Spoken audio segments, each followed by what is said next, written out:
الحمد لله وحده لا شريك له، ونشهد أن سيدنا ومولانا محمدا عبده ورسوله، وصلى الله عليه وعلى آله وأصحابه وبارك وسلم تسليما كثيرا كثيرا. أما بعد، فقد قال الله تبارك وتعالى: إنما يعمر مساجد الله من آمن بالله واليوم الآخر وأقام الصلاة وآتى الزكاة ولم يخش إلا الله فعسى أولئك أن يكونوا من المهتدين. وقال الله تبارك وتعالى: ادع إلى سبيل ربك بالحكمة والموعظة الحسنة وجادلهم بالتي هي أحسن إن ربك هو أعلم بمن ضل عن سبيله وهو أعلم بالمهتدين.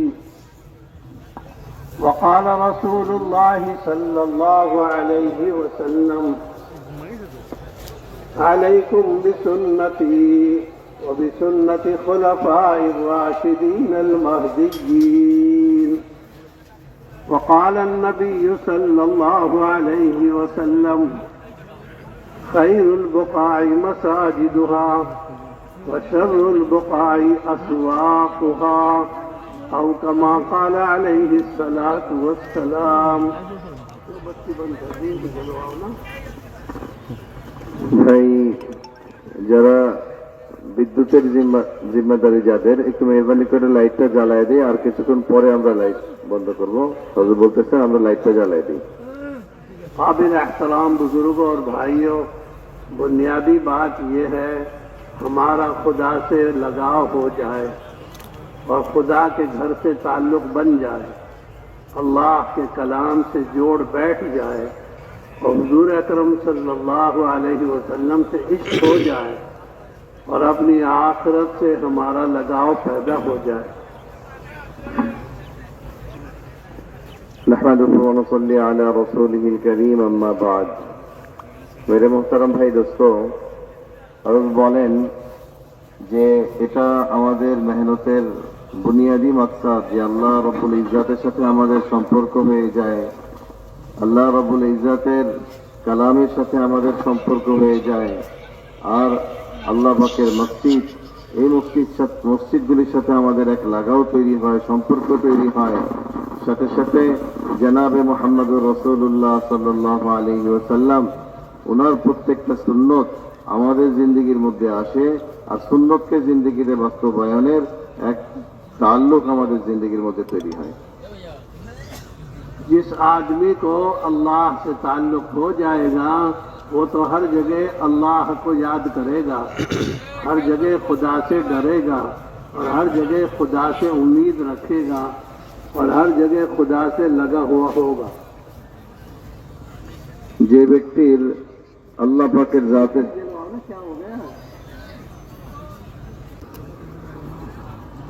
आप लोग सुनने की कोशिश करो, नमाज में अगर सुनाई न दे, जब भी बैठे रहो नमाज में रहो शरीक। मोबाइल सुनने में सबको बहरा बना दिया, सुनने की कोशिश करोगे तो सुनाई देगा।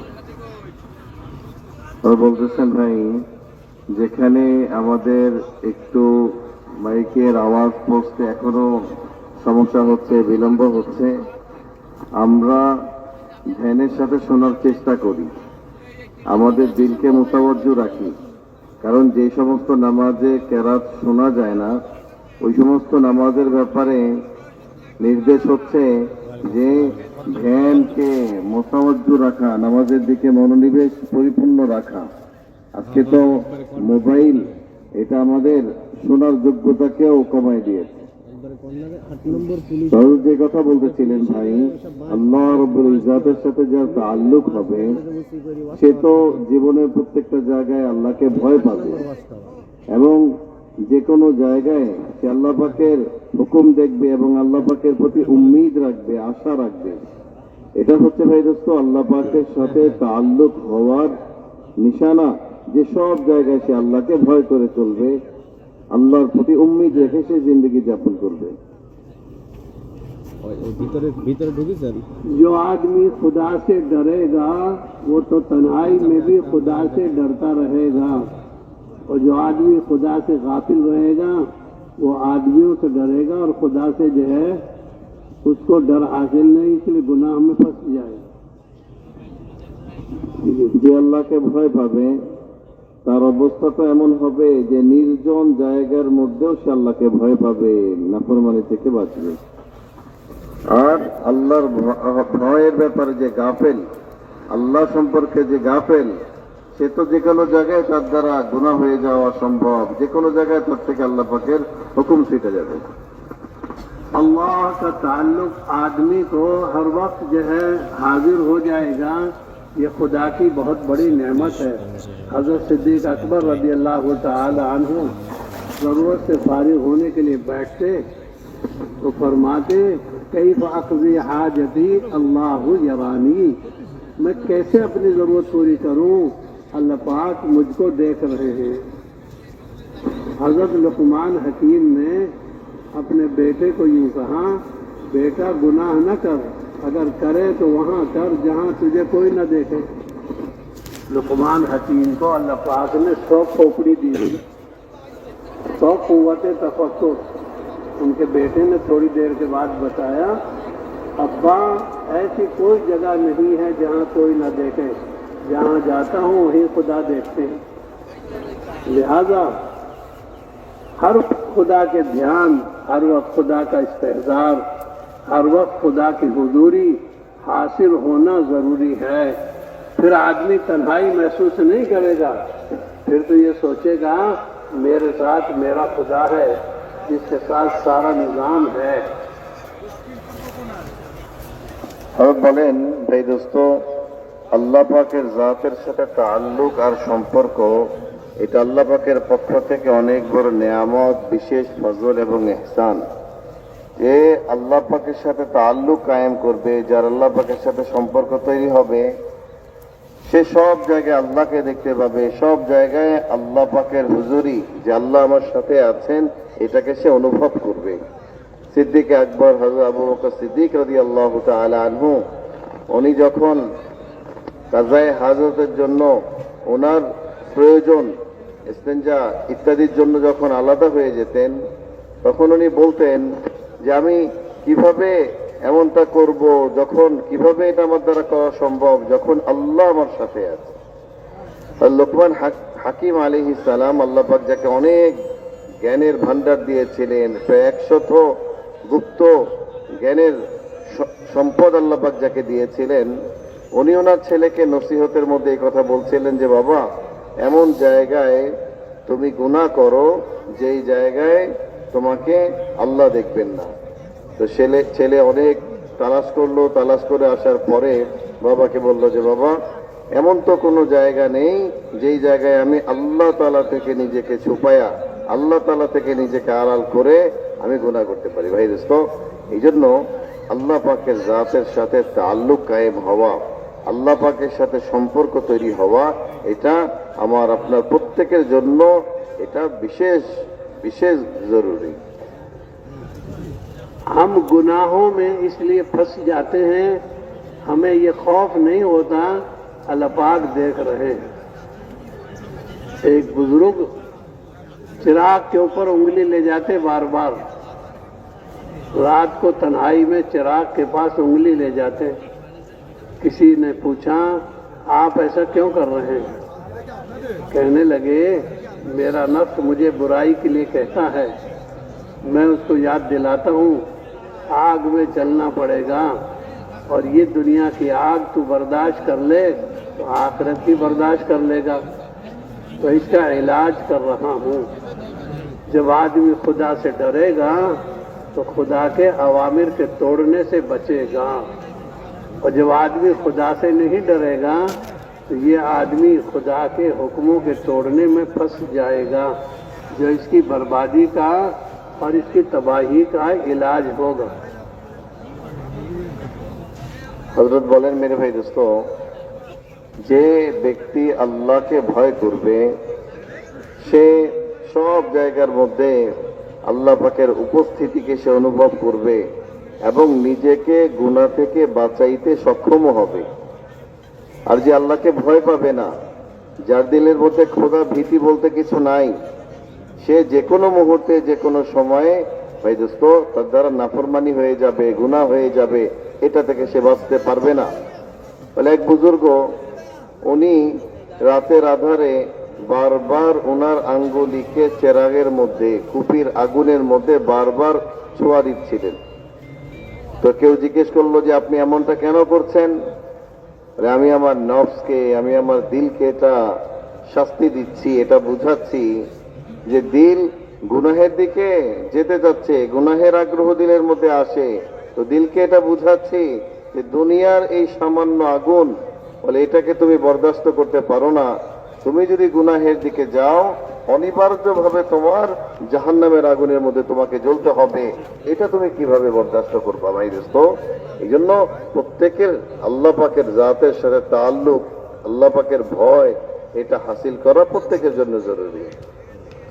हजरत आदम अलैहिस्सलातु वस्सलाम उस चूक को, उस भूल को कर बैठे जिससे मना किया गया था। तो भूल के हो जाने के बाद कुरान पाक में आता है कि कपड़े उतर गए और उनको उनकी जो है कपड़े की इज्जत से महरूम कर दिया गया। यूं कहें फिर जो है उन्होंने पत्तों से अपनी शर्मगाह की हिफाजत की। तो मालूम हुआ जब इंसान किसी हरकत में मुब्तला हो जाएगा तो इज्जत का लिबास, एहतराम का लिबास उस पे उतर जाएगा। वो तो आदम अलैहिस्सलाम थे, अल्लाह की तरफ मुतवज्जे हुए कि रोने के अलावा कोई इलाज नहीं है। दावत के काम करने वाले के लिए बुनियादी अमल है तौबा, बुनियादी अमल है अल्लाह से माफ़ी मांगना। इब्राहीम अलैहिस्सलातु वस्सलाम को अल्लाह पाक ने 30 सिफात अता फरमाए, जिन सिफात की सबसे बुनियादी अमल जो है वो तौबा है। क्योंकि अल्लाह पाक ने उनको 30 सिफात से नवाजा। सिफात तो बहुत सारे हैं, लेकिन अहम अहम सिफात में सबसे अहम है तौबा, जिसको खुदा ने बताया है कि ताइबून, तौबा करने वाला। तौबा बड़ी चीज़ है, लेकिन तौबा के लिए तीनों शर्तें ज़रूरी हैं। उस गुनाह को छोड़े, उस पर नादिम हो, आइंदा न करने का पक्का इरादा हो। বলেন ভাই দোস্ত, হযরত আদম আলাইহিস সালাম ওনার থেকে যখন একটা চুক হয়ে গেল, ওইটার ভুল হয়ে গেল, তো এটার পরই সাথে সাথে আল্লাহ পাক ওনাকে যে ইজ্জতের পোশাক পরিধান করিয়েছিলেন এটা ওনার গায়ে থেকে পড়ে গেল। और ये भूल भी अच्छी हुई तो हो गई। अगर भूल न होती तो 1,24,000 नबी कहाँ से आते? अगर भूल न होती तो ये 4 किताबें आसमानी और ये 100 सहीफे कहाँ से आते? और अगर भूल न होती कि जन्नत में जाने वाली 120 सफ़े कहाँ से होती? फिर तो दोनों मियाँ बीवी जन्नत में रहते। আর বলেন যে আদম আলাইহিস সালামের দ্বারা যে ভুল হয়ে গেছে, এই ভুলের মধ্যেও আল্লাহ পাকের অনেক বড় রহস্য লুকায়িত। যদি এটা না হতো তাহলে দুনিয়ার মধ্যে 1,24,000 নবী বা কিভাবে আসতেন? আসমানি যে গ্রন্থ কিতাবগুলি আমরা পেয়েছি, এই কিতাবগুলি বা কিভাবে পেতাম?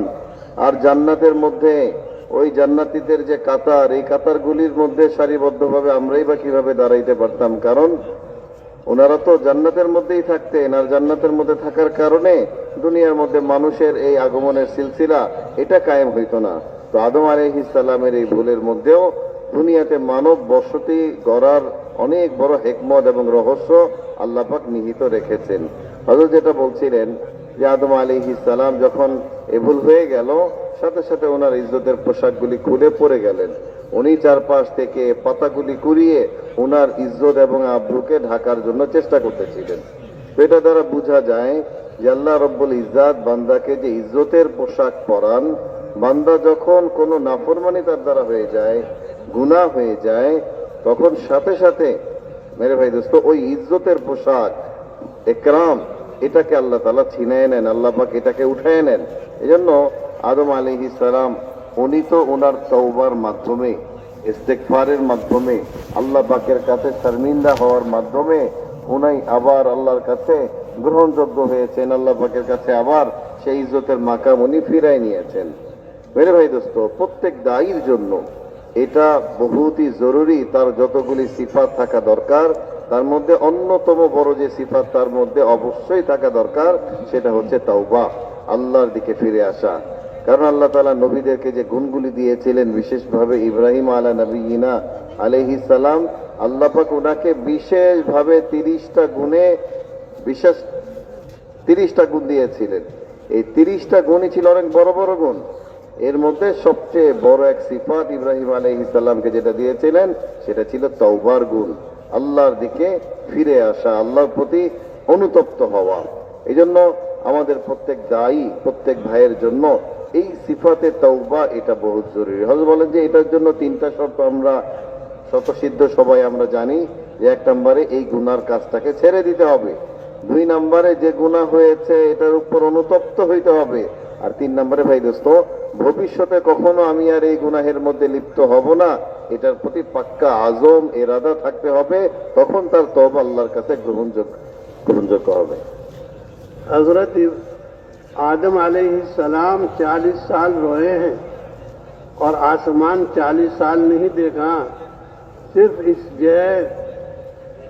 शर्मिंदगी में कि मैंने अल्लाह की नाफरमानी की है, अपने आप को शर्मिंदा किया। तो मालूम हुआ दावत के काम के न करने पर, इबादत के न करने पर, तिलावत के न करने पर, खुदा के नबी की सुन्नत जिंदा न करने पर, आखिरत की फिक्र न करने पर मैं सोचता रहूं, रोता रहूं। रोना बड़ा इलाज है। आसमान रोता है तो जमीन हरियाली से भर जाती है, और बच्चा रोता है तो माँ की छाती में दूध आ जाता है। ये खुदा का बंदा खुदा के आगे रोएगा, अल्लाह की रहमत के मुतवज्जे होने का जरिया बनेगा। হযরত বলেন আদম আলাইহিস সালামকে যখন জমিনের মধ্যে আল্লাহ পাক চলে যেতে বললেন, এই পৃথিবীতে নামিয়ে দিলেন, তখন উনি টানা 40 বছর পর্যন্ত উনার এই ভুলের জন্য উনি আল্লাহর কাছে এমন ভাবে কান্নাকাটি করেছেন যে 40 বছরে উনি লজ্জিত হয়ে শর্মিন্দা হয়ে আসমানের দিকে ফিরে তাকান নাই, আসমানের দিকে ফিরে তাকান নাই। মেরে ভাই দোস্ত আজিজ, এই জন্য বলে দায়ীর নাদামত তার ভাই দোস্ত আজিজ আল্লাহ পাকের হুকুমের উপর না উঠা, তার পুরা দুনিয়ার মধ্যে দাওয়াত ইলাল্লাহর মেহনতের মধ্যে বলে গাফলতি আসা, মেহনত না করা, আখিরাতের ফিকির পয়দা না হওয়া, নবী সাল্লাল্লাহু আলাইহি ওয়াসাল্লামের সুন্নত এই জমিনের মধ্যে কায়েম করার যে হুকুম, এটা আমাদের থেকে ছুটে যাওয়া, যে গুনাহগুলি আমাদের দ্বারা হচ্ছে এই গুনার উপর অনুতপ্ত হওয়া, এই গুনার উপর দিলের মধ্যে শর্মিন্দগি মাহসুস করা, নিজেকে লজ্জিত মনে করা, ভাই দোস্ত এটা প্রত্যেক দায়ীর জন্য বহুত বড় জরুরি যে সে লজ্জিত হয়ে আল্লাহর কাছে কান্নাকাটি করবে। কারণ আমরা দেখি ভাই দোস্ত কান্না রোনাজারি করা আল্লাহ পাকের পক্ষ থেকে বিশেষ এক নেয়ামত। কারণ আসমান যখন কাঁদে, মানে বৃষ্টির আকারে তার কাদা, বৃষ্টির আকারে জমিনে যখন নাজিল হয়, তখন আমরা দেখি যে পৃথিবীটা সুজলা সুফলা সুন্দরভাবে পৃথিবীটা সুসজ্জিত হয়ে যায়, গাছপালা পত্র পল্লবে পৃথিবী ভরে যায়। ঠিক এরকম ভাবে মায়ের কোলে বাচ্চা যখন কাঁদে, তখন মায়ের বুকে দুধ চলে আসে। মেরে ভাই দোস্ত, আল্লাহ পাকের রহমত ফজল বান্দার দিকে মোতাওয়াজ্জহ হওয়ার জন্য শর্ত হচ্ছে আল্লাহ পাকের কাছে আমাকে আপনাকে কান্নাকাটি করতে হবে। रोना खुदा को बड़ा पसंद है। यूं कहे अल्लाह पाक फरमाते हैं ये तो वो बदबख्त लोग हैं, आसमान न रोवे न जमीन रोवे। वमा बकत अलैहिमुस्समाउ वल अर्द, यानी आसमान का न रोना और जमीन का न रोना, ये तो बदबख्ती और नहुसत की निशानी है। इसलिए हम तो खुदा के सामने रोने का मिजाज बनाएंगे। आंसू रोने के लिए है। हजरत अब्दुल्ला बिन अब्बास रज़ियल्लाहु ताला अन्हुमा को लोगों ने कहा, ज्यादा आप मत रो, आपकी आंखें खराब हो जाएंगी। हजरत अब्दुल्ला बिन अब्बास रज़ियल्लाहु ताला अन्हुमा के बारे में आता है, इरशाद फरमाया, अगर रोया न गया तो आंखों का फायदा क्या है? आंखों का फायदा देखना नहीं है, आंखों का फायदा रोना है। सातों आसमान यूं के समंदर की जो है तमाम पानी की मिकदार से खुदा का अजाब नहीं ठंडा होगा, लेकिन एक आंसू खुदा को पसंद आ गया तो खुदा की पसंदीदगी का जरिए ये सारे अजाबात ठंडे हो जाएंगे। असल खुदा का ताल्लुक है, इसलिए रोने का मिजाज बनाना, लेकिन रोना है आंख से, रोना मुंह से नहीं है। मुंह से तो जलील कुत्ता रोता है, आंख से रोना, अल्लाह के लिए रोना और अल्लाह के सामने रोना। मेरे भाई दोस्तों, কিছু গুনাহগার মানুষ আল্লাহ পাকের অভিশপ্ত কিছু বান্দার উপর আল্লাহ পাক আয়াত নাজিল করেন যে তারা দুনিয়া থেকে এমন ভাবে চলে গেছে যে আসমান জমিন তাদের উপর ক্রন্দন করে নাই, আসমান তাদের উপর কাঁদে নাই, জমিন তাদের উপর কাঁদে নাই। ভাই দোস্ত আজিজ, এই চোখ আর চোখ দিয়ে অশ্রু ঝরা, কান্না আসা, এটা আল্লাহ পাকের পক্ষ থেকে বিশেষ ইহসান যে বান্দার চোখ থেকে বলে আল্লাহ পাকের ভয়ে কান্না আসে। কারণ মেরে ভাই দোস্ত, বলে কান্নাটা আল্লাহ পাকের পক্ষ থেকে এক বড় দান বান্দার জন্য। আব্দুল্লাহ ইবনে আব্বাস রাদিয়াল্লাহু তাআলা আনহু, ওনাকে বলা হইল যে আপনি এত কান্না করেন কেন? আপনি এভাবে কান্না করলে তো আপনার চোখের দৃষ্টিশক্তি নষ্ট হয়ে যাবে। উনি বললেন যে আরে এই চোখ দ্বারা যদি আমি আল্লাহর ভয়ে কান্নাই না করতে পারি, তাহলে এই চোখ থেকেই বা আমার লাভ কি? আমার চোখ থেকেই বা লাভ কি যদি এই চোখ দ্বারা আমি কান্না না করতে পারি? মেরে ভাই দোস্ত আজিজ, বলে এটাই চোখের ফায়দা যে আমি আমার চোখ দ্বারা আল্লাহ পাকের ভয়ে আমি কান্না করতে পারি। কারণ ভাই দোস্ত দেখেন, সমুদ্রের বুকে কত পানি রয়ে গেছে, আর আসমান থেকে যখন বৃষ্টি ঝরে কি পরিমাণ পানি জমিনের মধ্যে আসে, এই আসমান এবং জমিনের সমুদয় পানিকে দিয়ে জাহান্নামের আগুন, আল্লাহ পাকের গজবকে ঠান্ডা করা কোনোদিনও সম্ভব না। কিন্তু এটার বিপরীতে বলে আমি আপনি যখন আল্লাহ পাকের কাছে অনুতপ্ত হয়ে কাঁদবো, আল্লাহ পাকের কাছে ফিরে আসবো, তো কোনো এক বান্দার এক ফোঁটা চোখের পানি এই জাহান্নামের আগুনকে, আল্লাহর গজবকে ঠান্ডা করে দিতে পারে। একটু দেরি হবে। रोने का मिजाज जब बनेगा जब आदमी हलाल ग़िज़ा खाएगा, और अगर गंदगी रोजी गंदी खाई है, गंदी निगाह देखी है, गंदी बात सुनी है, गंदा ख्याल गुजरा है और गंदगी सोच रहा है, इन गंदगियों के साथ रोना जमा नहीं होगा। इसलिए अगर रोना नहीं आ रहा तो फिर बीमारी है।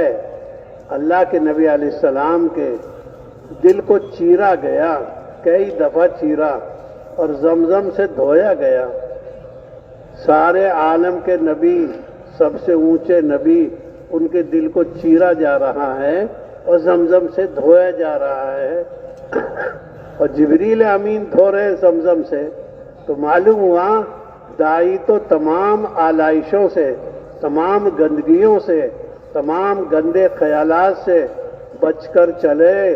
इसलिए कि दावत का काम तो बहुत बुनियादी काम है, हर एक से काम नहीं होगा। इसलिए मेरे बुजुर्गों, हम तो दिलों को साफ करेंगे तौबा के जरिए, इस्तिग़फ़ार के जरिए। जिसका हक दबाया है उसके हक को अदा करेंगे और उससे माफ़ी मांगेंगे। गंदगी के साथ जो है तौबा नसीब नहीं होती। इस वास्ते हम तो कोशिश करेंगे, हलाल कमाई से अपना गुजारा करेंगे और वो बात सोचेंगे जिसकी हमें इजाजत है, न गंदगी देखेंगे न गंदगी बोलेंगे। क्यों? क़यामत बरहक है, हर चीज का हिसाब होगा।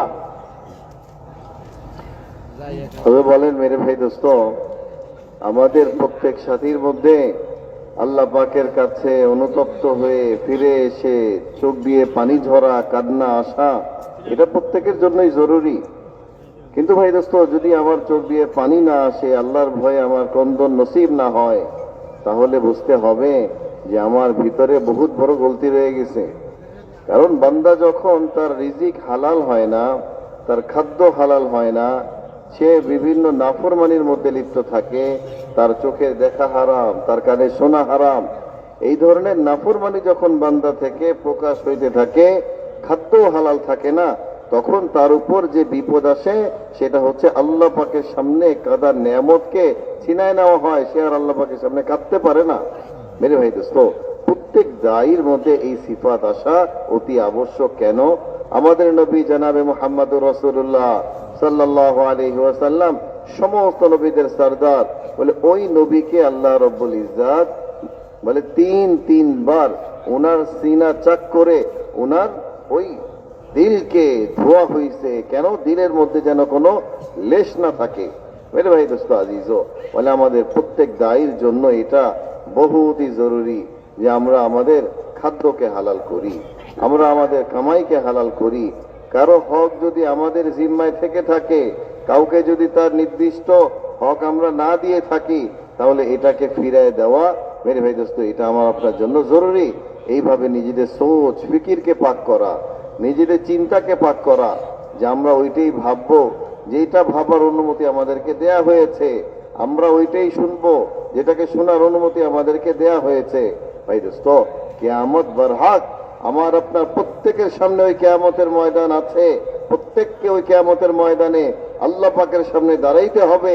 এই জন্য ওই কিয়ামতের ময়দানে দাঁড়ানোর আগে প্রত্যেকের জন্য এই সিফাত, এই মেজাজ তৈরি করা যে আমাকে আল্লাহর সামনে দাঁড়াইতে হবে। এই জন্য ওই কাদার মেজাজ, অনুতপ্ত হওয়ার মেজাজ, এটা দায়ীর জন্য। সে যেহেতু দাওয়াত নবীদের মেহনত, বুনিয়াদি কাজ, এই কাজের জন্য ভাই দোস্ত বলে আমার এই গুনাহের গান্দেগি এটা আমার জিন্দগির মধ্যে থাকবে আর দাওয়াতের মেহনত হবে, বলে এটা তো হইতে পারে না। हुजूर अकरम सल्लल्लाहु अलैहि वसल्लम फरमाते हैं, मेरे पास दो आदमी आए और मुझे लेकर गए, मुझे दिखाया एक पानी है खून के रंग का, उसमें से एक आदमी निकलना चाहता है, लेकिन किनारे पर एक आदमी खड़ा हुआ है, बहुत सारे पत्थर रख रखे हैं, वो उसके मुंह में पत्थर रख देता है और वो निकलने वाला आदमी नहीं निकल पाता। कोशिश कर रहा है खून के पानी से निकलने की, खूनी नहर से निकलने की, लेकिन निकल नहीं पाता। जब निकलता है तो उसके मुंह में पत्थर वो डाल देता है, मजबूर होकर वो वापस हो जाता। अल्लाह के नबी अलैहिस्सलाम ने फरमाया, मुझे बताओ ये कौन से गुनाह की सजा है? आप अलैहिस्सलाम को जवाब दिया, आप आगे चलो। मुझे आगे लेके गए, मुझे दिखाया कि एक आदमी चित लेटा हुआ है, बड़ा पत्थर एक फरिश्ता उठा के लाता है और उसके सर पर मारता है, उसका सर फट जाता है। इतने उसको उठा के लाता है, सर सही हो जाता है और वो मारता रहेगा, उसकी ये सजा है। मैंने पूछा, ये कौन से गुनाह की सजा है? मुझे बताया गया, आप आगे चलो। मुझे आगे ले गए। फिर নবী করিম সাল্লাল্লাহু আলাইহি ওয়াসাল্লাম স্বপ্ন যোগে একবার দেখলেন দুইজন ব্যক্তি ওনাকে ধরে নিয়ে গেলেন। नबी का जो सपना होता है और नबी का जो ख्वाब होता है वो बरहक होता है। हुजूर सल्लल्लाहु अलैहि वसल्लम ने ख्वाब देखा था, आप तवाफ कर रहे हैं और आप जो है बैतुल्लाह का तवाफ कर रहे हैं, वो तो बरहक साबित हुआ। हज़रत इब्राहीम अलैहिस्सलाम ने ख्वाब देखा था बेटे के ज़िबह करने का, वो अमली शक्ल इख्तियार कर गया। हर ख्वाब सच्चा नहीं होता, लेकिन नबी के ख्वाब झूठे नहीं होते। वो यूसुफ अलैहिस्सलाम ने 11 सितारे देखे, चांद और सूरज को देखा, ये सजदा कर रहे हैं। ये मिस्र में साबित हो गया नबियों के जो ख्वाब होते हैं वो बरहक होते हैं। হযরত বলেন আম্বিয়া আলাইহিমুস সালাম ওনাদেরকে আল্লাহ পাক যে স্বপ্নগুলি দেখান এগুলি প্রত্যেকটা স্বপ্নই সত্যে পরিণত হয়। প্রত্যেকটা স্বপ্নই মেরে ভাই দোস্ত আজিজ বাস্তবে রূপ নেয়। আমাদের নবী জনাবে মুহাম্মদ রাসূলুল্লাহ সাল্লাল্লাহু আলাইহি সাল্লাম আল্লাহ পাক ওনাকে স্বপ্নে দেখাইলেন যে উনি মদিনা থেকে মক্কায় আসলেন এবং বাইতুল্লাহর তাওয়াফ করলেন, যেটাকে আল্লাহ তাআলা বলে বাস্তবায়ন করেছেন। উনি মক্কা বিজয়ের মাধ্যমে ওই বাইতুল্লাহর তাওয়াফকে সম্পাদন করেছেন। যে আমাদের নবী জনাব ইব্রাহিম আলাইহিস সালাম ওনাকে আল্লাহ তাআলা স্বপ্নে দেখাইলেন কি যে উনি ওনার বাচ্চাকে কোরবানির জন্য নিয়ে যাচ্ছেন, বাচ্চার গলায় ছুরি রাখছেন। এটাকেও আল্লাহ তাআলা একটা আমলি শেকেল একটা পর্যায় পর্যন্ত আল্লাহ এটাকে ওই বাস্তবের জায়গা পর্যন্ত নিয়ে গেলেন। হযরত ইউসুফ আলাইহিস সালাম উনি স্বপ্নে দেখলেন যে 11 তারকা চাঁদ সূর্য ওনাকে সেজদা করছে। আল্লাহ রাব্বুল ইজ্জাত ওনাকে ধীরে ধীরে মিশরে নিয়ে গেলেন, আর মিশরে নিয়ে এই স্বপ্নকে আল্লাহ তাআলা ওইখানে বাস্তবায়ন করলেন। তো নবীরা যে স্বপ্ন দেখেন এই স্বপ্নগুলির মধ্যে কোনো ধোঁকা থাকে না, এই স্বপ্নগুলি বাস্তবায়িত হয়, এই স্বপ্নগুলি বরহাক হয়। এই জন্য আমাদের নবী জনাবে মুহাম্মদ রাসূলুল্লাহ সাল্লাল্লাহু আলাইহি ওয়াসাল্লাম ওনাকে স্বপ্ন যোগে দেখানো হইল দুইজন ব্যক্তি ওনাকে নিয়ে যাচ্ছেন। কিছু দূর যাওয়ার পরে উনি দেখলেন যে এক রক্তের নদী, নদীর পানির রং লাল। বলে এরকম লাল টকটকে নদীর মধ্যে একজন ব্যক্তি বড় পেরেশান হয়ে সাঁতার কাটছে। এই ব্যক্তি সাঁতার কাটতে কাটতে যখন কিনারে চলে আসে তো একজন ব্যক্তি নদীর কিনারে দাঁড়িয়ে এমন ভাবে তার মুখের মধ্যে পাথর মারে যে ওই পাথরের আঘাত খেয়ে সে আবার দূরে চলে যায়, হতাশ হয়ে যায়, সে আর কিনারে পৌঁছতে পারে না। আবার নবী জিজ্ঞেস করলেন যে এই ব্যক্তি কে, কোন গুনার কারণে তাকে এই ভয়াবহ শাস্তি দেয়া হচ্ছে? তো নবীকে বলা হচ্ছে যে আপনি সামনে আগান, আপনি সামনে আগান। তো নবী সাল্লাল্লাহু আলাইহি ওয়াসাল্লাম আরো সামনে গেলেন, যাওয়ার পর দেখলেন একজন ব্যক্তিকে চিৎ করে শোয়ায় রাখা হয়েছে, আর তার মাথার উপর এত জোরে পাথর দিয়ে থেতলে দেওয়া হচ্ছে, পাথর দিয়ে আঘাত করা হচ্ছে, চূর্ণ বিচূর্ণ হয়ে যাচ্ছে, চিৎকার করছে। বলে নবী সাল্লাল্লাহু আলাইহি সাল্লাম বললেন যে এই ব্যক্তি কে, কোন গুনাহের কারণে এমন ভয়াবহ শাস্তি তাকে দেয়া হচ্ছে? তো তাকে আবারও উত্তর দেয়া হলো যে আপনি সামনে আগান। मुझे दिखाया गया एक जबरदस्त तन्नूर है, नीचे से गहरा है, ऊपर से टुकड़ा है, आग लगी हुई है, औरतें बगैर कपड़े के, मर्द बगैर कपड़े के निकलना चाहते हैं उस आग में से, वो मर्द और औरत, लेकिन निकल नहीं पा रहे हैं। मैंने पूछा ये किस गुनाह की सजा है? मुझे बताया गया आप आगे चलो। मुझे आगे दिखाया गया कि आप कहते हैं एक आदमी के जबड़ों को चीरा जा रहा है, नाक से लेकर गुद्दी तक, कान से लेकर गुद्दी तक सारा जबड़ा चीरा जा रहा है लोहे के औजारों से, लोहे के जो हथियारों से। एक जबड़ा चीरते हैं वो सही हो जाता है, दूसरा जबड़ा चीरते, दोनों जबड़े चीरे जा रहे हैं। मैंने पूछा ये कौन से गुनाह की सजा है? मुझे बताया गया आप आगे चलो।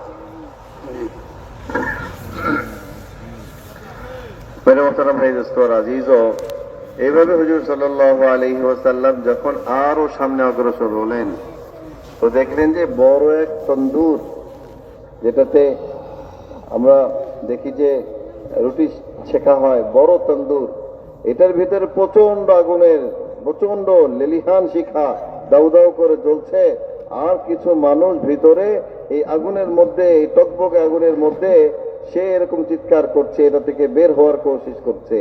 নবী সাল্লাল্লাহু আলাইহি সাল্লাম বললেন যে এরা কারা? বললেন যে আপনি আগে বাড়েন। এরপর এক ব্যক্তিকে দেখলেন যে তাকে যে তার গালগুলি চিরা হচ্ছে, কান পর্যন্ত নিয়ে যাওয়া হচ্ছে, দুই দিকে এইভাবে চিরা হচ্ছে।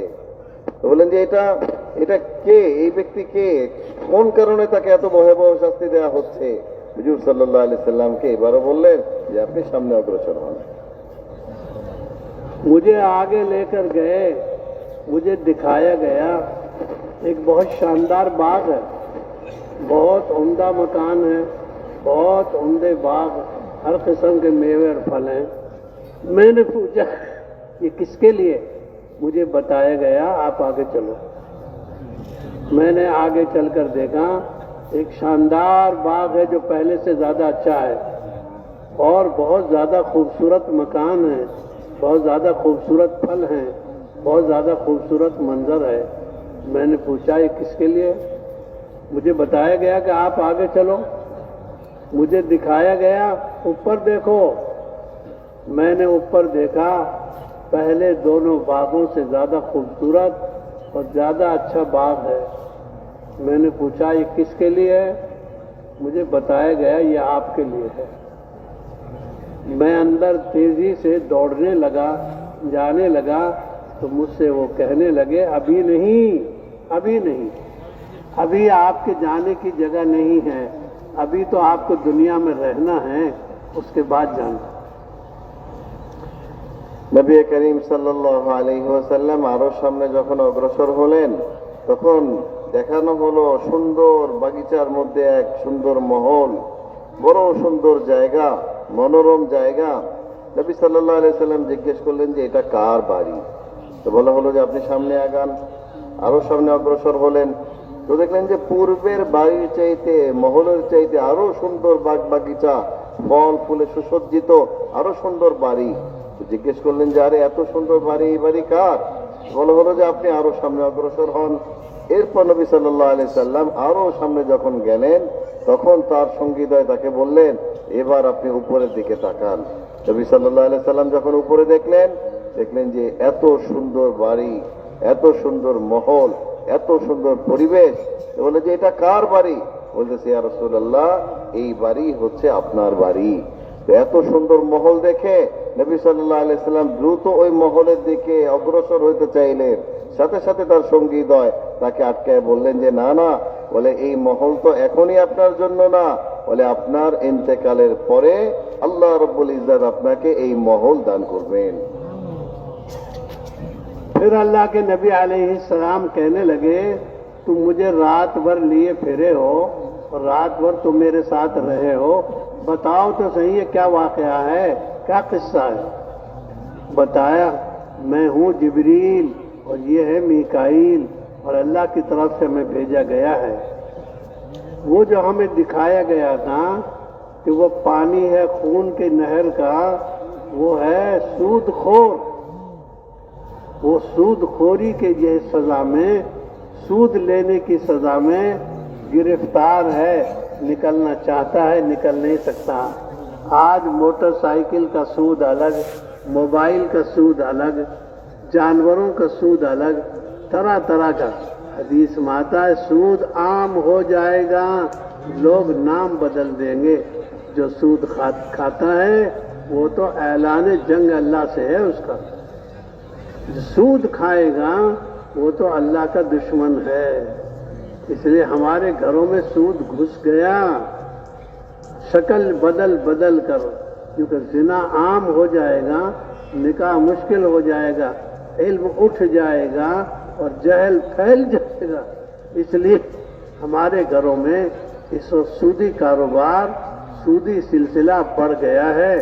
सोचें इसको हम, मेरा बेटा, मेरा दामाद, मेरा भाई सूद खाता है, मैं कैसे बचूं इससे, मैं खुद कैसे बचूं? इसकी कोई गुंजाइश नहीं है। लोगों ने सूद के नाम बदल दिए। नाम बदलने से शक्ल नहीं बदलती, हुक्म नहीं बदलता। হযরত বলেন যে এরপরে নবী সাল্লাল্লাহু আলাইহি ওয়াসাল্লাম সারা রাত্র ওনাকে যে দুইজন নিয়ে চলল তাদেরকে বললেন যে গত রাতের এই ঘটনা তোমরা আমাকে বলো কি এই ঘটনা, এটার কারণ কি?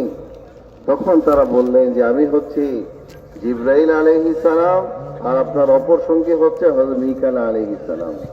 আল্লাহ পাক গুনাহগারদের পরিণতি কি হবে এটাকে দেখানোর জন্য এই দুইজন ফেরেশতাকে দিয়ে হুজুর সাল্লাল্লাহু আলাইহি ওয়াসাল্লামকে ওই ময়দানকে পরিদর্শন করাইলেন যে গুনাহগারদের অবস্থা কি হবে, ওই ব্যক্তিদের ওই শাস্তির কারণ কি। বলে প্রথম যে ব্যক্তিকে আপনি দেখলেন যে সে রক্তের পানির মধ্যে সাঁতার কাটছে, এই ব্যক্তি হচ্ছে সুদখোর বান্দা, যারা দুনিয়ার মধ্যে সুদের মধ্যে লিপ্ত ছিল। যারা দুনিয়াতে সুদ খাইতো বলে তাদের পরিণতি হচ্ছে এইটা। বলেন ভাই দোস্ত আজিজ, বলে আজকে সুদ, হ্যাঁ বলে জানোয়ারের মধ্যে এক ধরনের সুদ, মোবাইলের মধ্যে এক ধরনের সুদ, বলে পুরা সমাজ আজকে সুদের মধ্যে ছেয়ে গেছে। নবী সাল্লাল্লাহু আলাইহি ওয়াসাল্লামের হাদিস যে কিয়ামতের আগে সুদ এত ব্যাপক হয়ে যাবে, সুদের ছড়াছড়ি এত ব্যাপক হয়ে যাবে যে বিভিন্ন নাম দিয়ে নামকরণ করে সুদকে বলে হালাল উপায়ে পেশ করার জন্য চেষ্টা করা হবে, সুদটাকে ঢাকার জন্য চেষ্টা করা হবে। মানুষ বাঁচতে চাবে কিন্তু বাঁচতে পারবে না, সুদকে এইভাবে ছড়ায় দেওয়া হবে। বলে সুদ কত ভয়াবহ গুনাহ।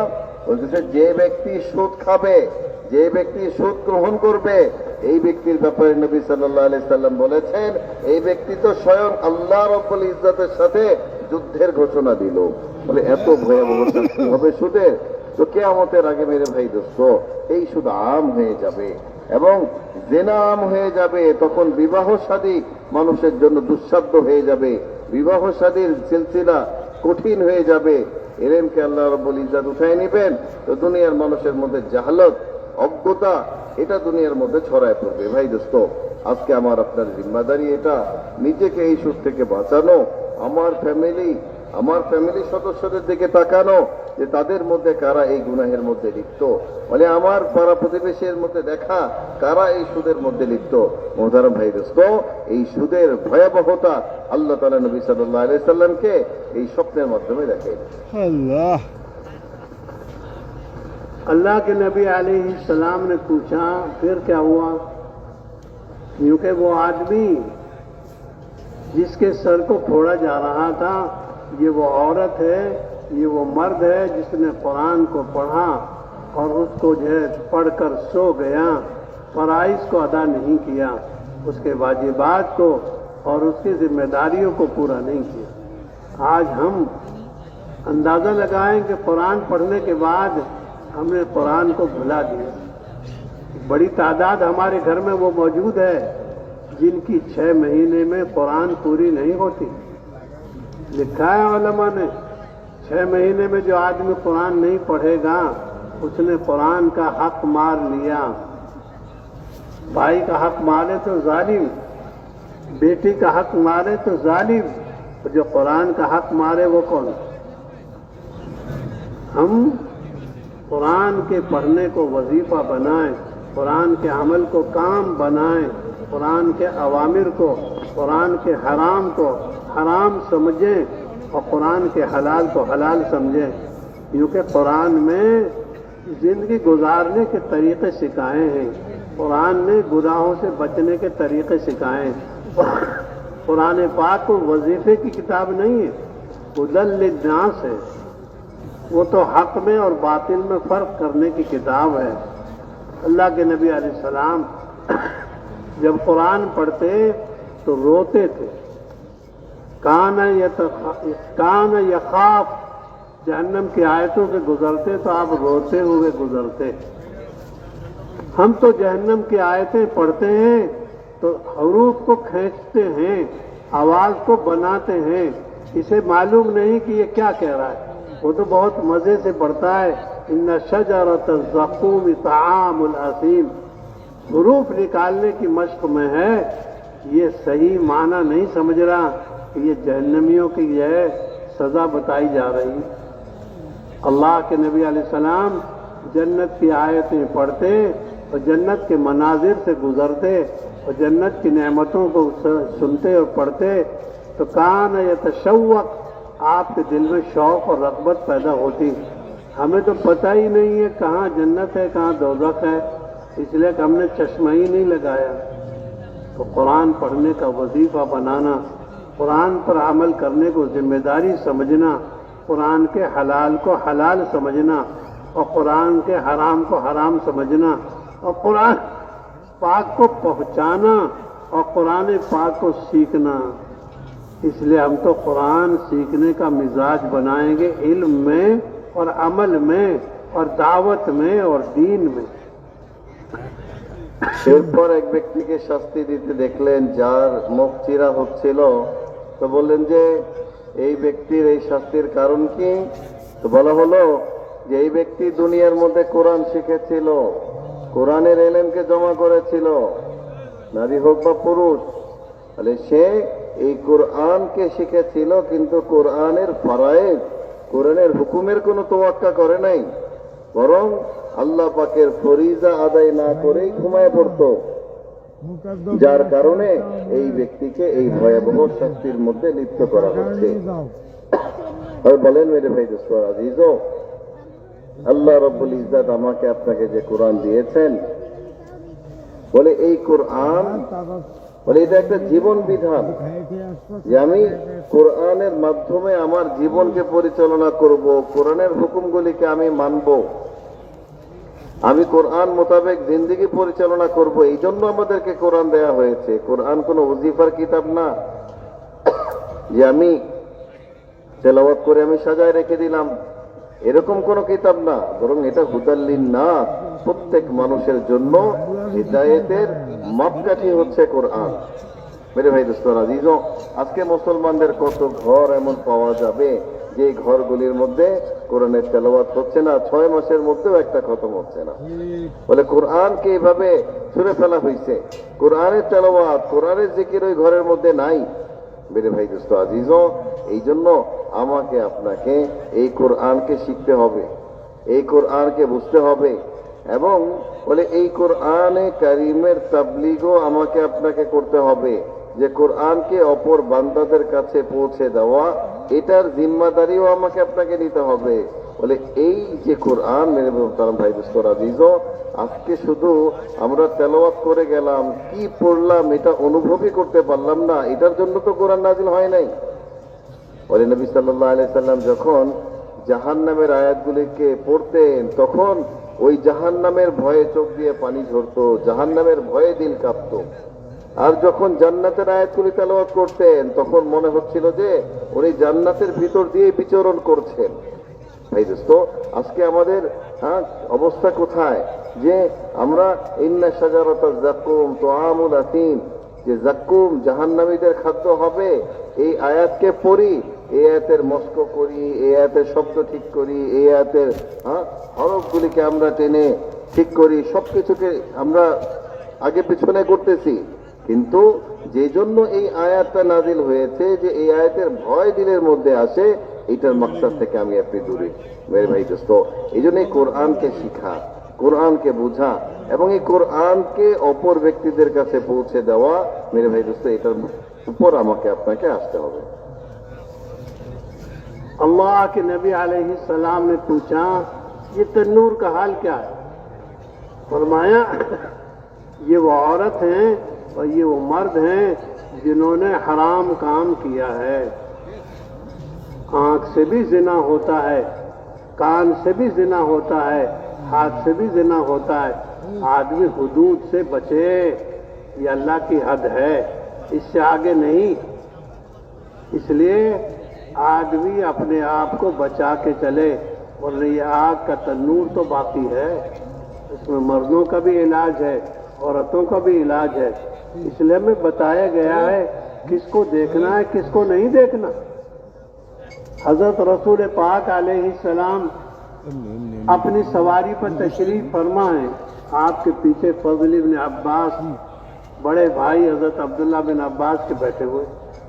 सामने से एक औरत आई, वो देखने लगी हजरत फजल इब्न अब्बास को, हजरत फजल इब्न अब्बास देखने लगे उस औरत को।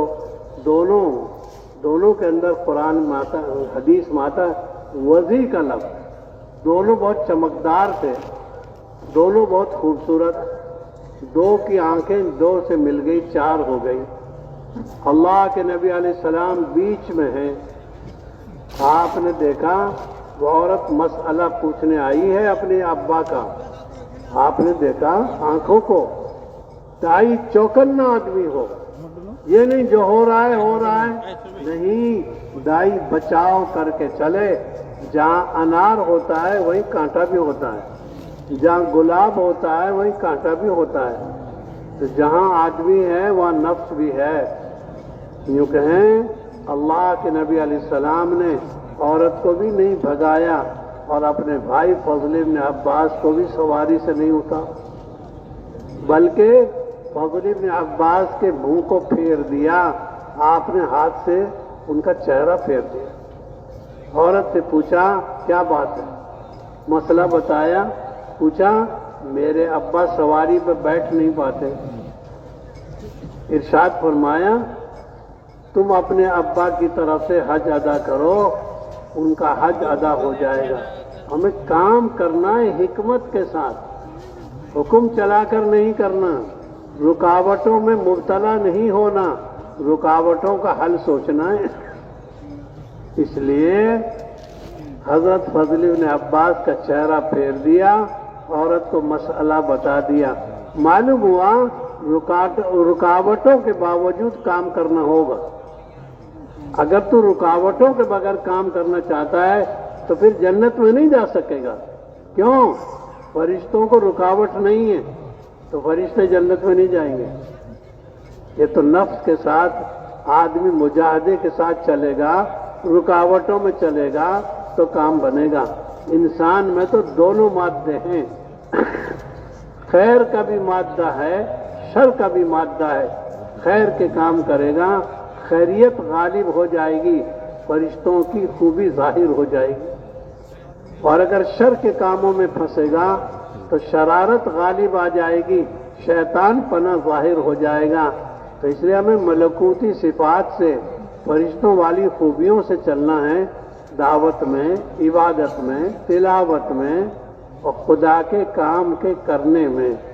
तो बच बच कर चलेंगे, यानी जो हमारे समझ में आए वही करेंगे। नहीं लगाम लगाई गई है, ये देखना है ये नहीं, ये सुनना है ये नहीं, ये बोलना है ये नहीं, यहाँ जाना है या नहीं जाना, ये तो हुदूद हैं रोज़े अव्वल से। আমার মোহতারাম ভাই দোস্ত, আমি বলেন যে এরপর নবী সাল্লাল্লাহু আলাইহি সাল্লাম জিজ্ঞেস করলেন যে ওই তুন্দুরে পড়া ব্যক্তিদের কারণ কি, কেন তারা এই তুন্দুরের মধ্যে জ্বলছে, এই টকবগে আগুনের মধ্যে পোড়ানো হচ্ছে? তো বলা হইল দুনিয়ার মধ্যে বলে এই সকল লোক তারা জেনার মধ্যে, বেবিচারের মধ্যে লিপ্ত ছিল। মেরে মোহতারাম ভাই দোস্ত, বলে আল্লাহ রব্বুল ইজ্জত বলে জেনা তো অনেক দূরের কথা, বলে এটার আগে অনেক হুদুদ দিয়েছেন, সীমা দিয়েছেন, এগুলি থেকেও বাঁচতে হবে। মানুষের চোখের দ্বারাও জেনা হয়ে যায়, মানুষের কানের দ্বারাও জেনা হয়ে যায়। এই জন্য মোহতারাম ভাই দোস্ত আজিজও বলে ওই চূড়ান্ত জায়গায় যাওয়ার আগেই আল্লাহ রব্বুল ইজ্জত সীমা দিয়েছেন যে এই সীমাকে তুমি অতিক্রম করো না, এই সীমা ছাড়াই যাও না। কারণ মোহতারাম ভাই দোস্ত, আমার আপনার প্রত্যেক ব্যক্তির সামনে ওই তন্দুর অপেক্ষা করছে, ওই তন্দুর আমার আপনার সামনেও আছে। এই জন্য ভাই দোস্ত বলে আমাকে আপনাকে বলে গুনাহের যে কোনো জায়গা থেকে, হুদুদ থেকে, সীমা থেকে নিজেকে বাঁচায় রাখতে হবে। চোখকে বাঁচায় রাখতে হবে, আমার দিলকে বাঁচায় রাখতে হবে, আমার দিমাগকে বাঁচায় রাখতে হবে। এটা প্রত্যেক ব্যক্তির জন্য বহুতই জরুরি। বলেন নবী সাল্লাল্লাহু আলাইহি ওয়াসাল্লাম একবার ওনার চাচাতো ভাই ফজল ইবনে আব্বাস রাদিয়াল্লাহু তাআলা আনহুকে নিজের সওয়ারের উপর বসায়া কোথাও রওনা দিবেন, এই অবস্থায় ছিলেন। এমন অবস্থায় একজন মেয়ে লোক আসলেন। তো মেয়ে লোকও বড় সুন্দরী ছিলেন, আর ফজল ইবনে আব্বাস রাদিয়াল্লাহু তাআলা আনহু বড় খুব সুন্দর ব্যক্তি ছিলেন। তো এই দুইজনের চোখ একত্রিত হয়ে, চার চোখ একত্রিত হয়ে গেছে। দুইজনই বড় সুন্দর ব্যক্তি ছিলেন। মেরে মোহতারাম ভাই দোস্ত, বলে যেখানে আনার থাকবে সেখানে তো কাঁটা থাকবেই, যেখানে গোলাপ থাকবে সেখানে কাঁটা হবে না তা তো হইতে পারে না। বলে প্রত্যেকটা জায়গায় যেখানে মানুষ থাকবে সেখানে মানুষের নফস আছে, নফস সেখানে আছেই। হুজুর সাল্লাল্লাহু আলাইহি ওয়াসাল্লাম বলে দায়ী সবসময় চৌকান্ন হয়। এমন না যে যা হচ্ছে হইতে দাও, যেটা চলছে চলতে দাও, সে এটার প্রতি কোনো ভ্রুক্ষেপ না করাকে এটাকে বুজুর্গি মনে করছে না। দায়ী তো চৌকান্না হবে, তার সামনে কি ঘটছে তার সামনে কি চলছে এটার প্রতি তার নজর থাকবে, সজাগ দৃষ্টি থাকবে। যখন উনি লক্ষ্য করলেন যে ফজল ইবনে আব্বাসের চোখ এই মহিলার চোখের সাথে মিলে গেছে, বড় মোহাব্বত পেয়ারের সাথে ফজল ইবনে আব্বাসের চেহারাটাকে উনি অন্যদিকে ঘুরাই দিলেন। অন্যদিকে ঘুরাই দিয়ে তারপর ওই মহিলা লোককে বললেন যে বলো তোমার প্রশ্ন কি, কেন আসছো? মহিলা বললেন যে ইয়া রাসূলুল্লাহ, আমি তো এই জন্য আসছি যে আমার বাবা সোয়ারিতে আরোহণ করতে পারেন না, এখন বাবার হজ আমি কিভাবে আদায় করব, বাবা কিভাবে হজ আদায় করবে? হুজুর সাল্লাল্লাহু আলাইহি ওয়াসাল্লাম বলে দিলেন তোমার বাবার পক্ষ থেকে তুমি হজ আদায় করে নাও, এটা তোমার বাবার পক্ষ থেকে হজ আদায় বলে গণ্য হয়ে যাবে। আমার মোহতারাম ভাই দোস্ত আজিজও, বলে দায়ী সবসময় নিজেকে পাকিজা রাখবে, গুনাহের আদাত, গুনাহের খেয়ালাত এবং গুনাহের সীমানার কাছাকাছিও সে যাবে না। এটা দায়ীর জন্য এটা অত্যাবশ্যক। কারণ ভাই দোস্ত দেখেন, আল্লাহ রাব্বুল ইজ্জত মানুষের মধ্যে দুই ধরনের সিফাত দিয়েছেন। তার মধ্যে ফেরেশতা সুলভ গুণাবলী সিফাতও দিয়েছেন, আবার ওই শয়তানিয়াত, নফসানিয়াত এটার মধ্যেও যে নেক আমল থেকে বাঁচা, বিরত থাকা, গুনাহের দিকে যাওয়া, এইটার আকর্ষণও আল্লাহ তাআলা মানুষের দিলের মধ্যে দিয়েছেন। এখন মানুষের কাজ এটা না যে সে সামনে যেটা আসবে, রোকাওয়াট আসলে এটার মধ্যে ফেসে যাবে, না, রোকাওয়াট আসলে ফেসে যাওয়া এটা মানুষের কাজ না। এটা আমাদের মেরে ভাই দোস্ত হিকমতের সাথে চলতে হবে। রোকাওয়াটের মধ্যে ফসাও যাবে না, আবার নিজেকে বাঁচায় রাখতে হবে। এই জন্য মানে আমাকে আপনাকে জিকির তেলাওয়াতের মধ্যে, আমাকে আপনাকে মেরে ভাই দোস্ত ইবাদত বন্দেগীর মধ্যে, আখিরাতের খেয়ালের মধ্যে এই ফেরেশতা সুলভ যে গুণাবলীগুলি, এটার দ্বারা নিজেকে ভাই দোস্ত অভ্যস্ত বানাইতে হবে। ফেরেশতাদের গুণগুলি নিজের মধ্যে সাজাইতে হবে। আর অপর দিকে আমার নফসানিয়াত, শয়তান যেদিকে আমাকে নিয়ে যেতে চায়, এটা থেকে নিজেকে বাঁচাইতে হবে। ভাই দোস্ত আজিজ, আমি যখন নিজেকে এইভাবে পাকিজা রাখবো, নিজেকে এইভাবে গুনাহের হদুদ থেকেও যখন নিজেকে বাঁচাবো, তখন মোহতারাম ভাই দোস্ত বলে আমার ভিতরে ওই গুণ আসবে, আল্লাহ পাকের পক্ষ থেকে মকবুলিয়াত আসবে, যখন এইভাবে গুণের মধ্যে অভ্যস্ত করে নিজেকে আগে বাড়াইব। जहां कांटा होता है वहां गुलाब भी है, जहां फूल है वहां कांटा भी है। बच बच कर चलना पड़ेगा।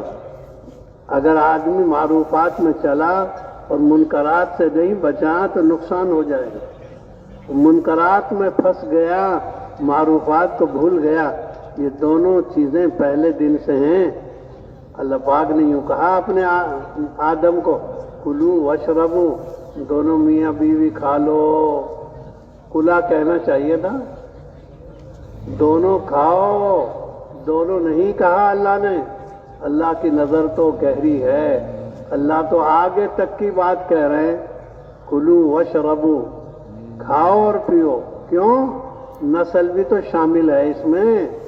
40 लड़के होंगे, 40 लड़की होंगी, और उनसे पूरी दुनिया आबाद होगी, और उनसे पूरी दुनिया का निज़ाम कायम होगा। ये अवामिर तो क़यामत तक के लिए हैं, मुख्तलिफ शक्लों में मुख्तलिफ अहकाम हैं।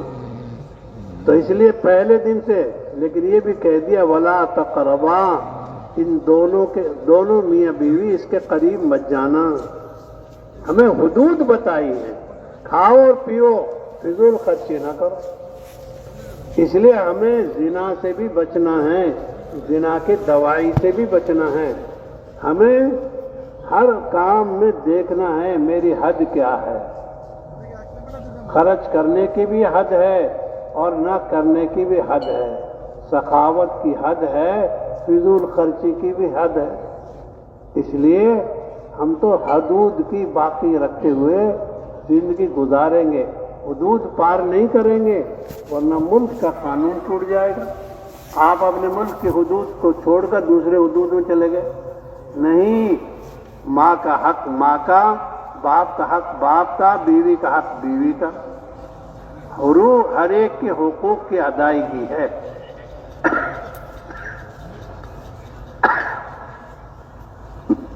मेरे मोहतरम भाई दोस्तों, বলে আমাকে যেমন মারুফাত আল্লাহ পাকের হুকুমগুলি পুরা করতে হবে। मारूफात क्या समझे? मारूफात से तर्जुमा करो, हिंदी उर्दू और बंगाली में যে बताओ। আল্লাহ পাকের যে হুকুমগুলি যেটা আমার জন্য পালনীয়, আমাকে পালন করতে হবে, নেক আমলের যে কাজগুলি এটাকে এমন আমাকে আদায় করতে হবে, সাথে সাথে মুনকারাত যেগুলি নিষিদ্ধ কাজ যেগুলি এটা থেকেও আমাকে আপনাকে বিরত থাকতে হবে। আমি যদি মারুফাতের মধ্যে আল্লাহর হুকুম যেটা পালনীয় এটার মধ্যে আমি থাকি, আবার মুনকারাতের মধ্যেও জড়ায় যাই, যেটা নিষিদ্ধ এটাও আমার দ্বারা হয়, ভাই দোস্ত এটা হবে না। আবার ওই নিষিদ্ধ কাজগুলি যখন আমি করছি, তো ভাই দোস্ত যেটা আমার উপর পালনীয় এই কাজগুলি আমার দ্বারা ছুটে যাবে। আরে বলেন যে আল্লাহ রাব্বুল ইজ্জত আদম আলাইহিস সালামকে ওই জান্নাতের মধ্যেই নির্দেশ দিলেন যে কুলু ওয়াশরাবু, যে তোমরা খাও এবং পান করো। তো এখানে লক্ষণীয় যেটা, আদম আলাইহিস সালাম ওনারা তো দুইজন ছিলেন, এখানে দ্বিবচন শব্দ ব্যবহার করা দরকার ছিল যে পাকুলা তোমরা দুইজন খাও এবং পান করো। আল্লাহ বহুবচন কেন ব্যবহার করলেন? শব্দটা বহুবচন কেন? কারণ আল্লাহ পাকের নজর তো অনেক দূরে। আল্লাহ পাকের সামনে আদম আলাইহিস সালামের নসল যে 40 জন ছেলে হবে, 40 জন মেয়ে হবে, এই হুকুম শুধু দুইজনের জন্য না, সবার জন্য। হ্যাঁ মেরে মোহতারাম ভাই দোস্ত আজিজ, বলে আল্লাহ রাব্বুল ইজ্জত এইভাবে হুকুমও দিয়েছেন, হুদুদও বয়ান করে দিয়েছেন যে আমার এই কাজ করতে হবে, এত কতটুকু করতে হবে, এই কাজ থেকে বাঁচতে হবে, এত কতটুকু বাঁচতে হবে। ভাই দোস্ত আজিজ, বলে এইভাবে বলে দুনিয়ার মধ্যে প্রত্যেকটা জায়গায় আমাকে আল্লাহ তাআলা যে হুকুম দিয়েছেন, হুকুমের সাথে হুদুদ বয়ান করেছেন যে এটা তোমাদের এতটুকু করতে হবে। জেনা বলে জেনা থেকে বাঁচতে হবে, কিন্তু আল্লাহ রাব্বুল ইজ্জত জেনার আগে হুদুদ দিয়ে দিয়েছেন। শুধু জেনা না, জেনার জন্য যে উপকরণগুলি মানুষকে জেনা পর্যন্ত পৌঁছাইতে পারে, ওই উপকরণগুলি থেকেও তোমার বাঁচতে হবে, এগুলিকে আল্লাহ তাআলা হারাম করে দিয়েছেন। ভাই দোস্ত বলে এইভাবে আমরা দুনিয়ার মধ্যে প্রত্যেকটা কাজে বলে আমি সদকা করব, আমি সাখাওয়াতি করব, দান খয়রাত করব, এটার মধ্যে আল্লাহ তাআলা সীমা দিয়েছেন। আমি এরকম ভালো কাজ করব বলে এটার মধ্যেও আল্লাহ তাআলা সীমা দিয়েছেন। বলে এই সীমার মধ্যে থাকা এটাই হচ্ছে বান্দার জন্য হেফাজত।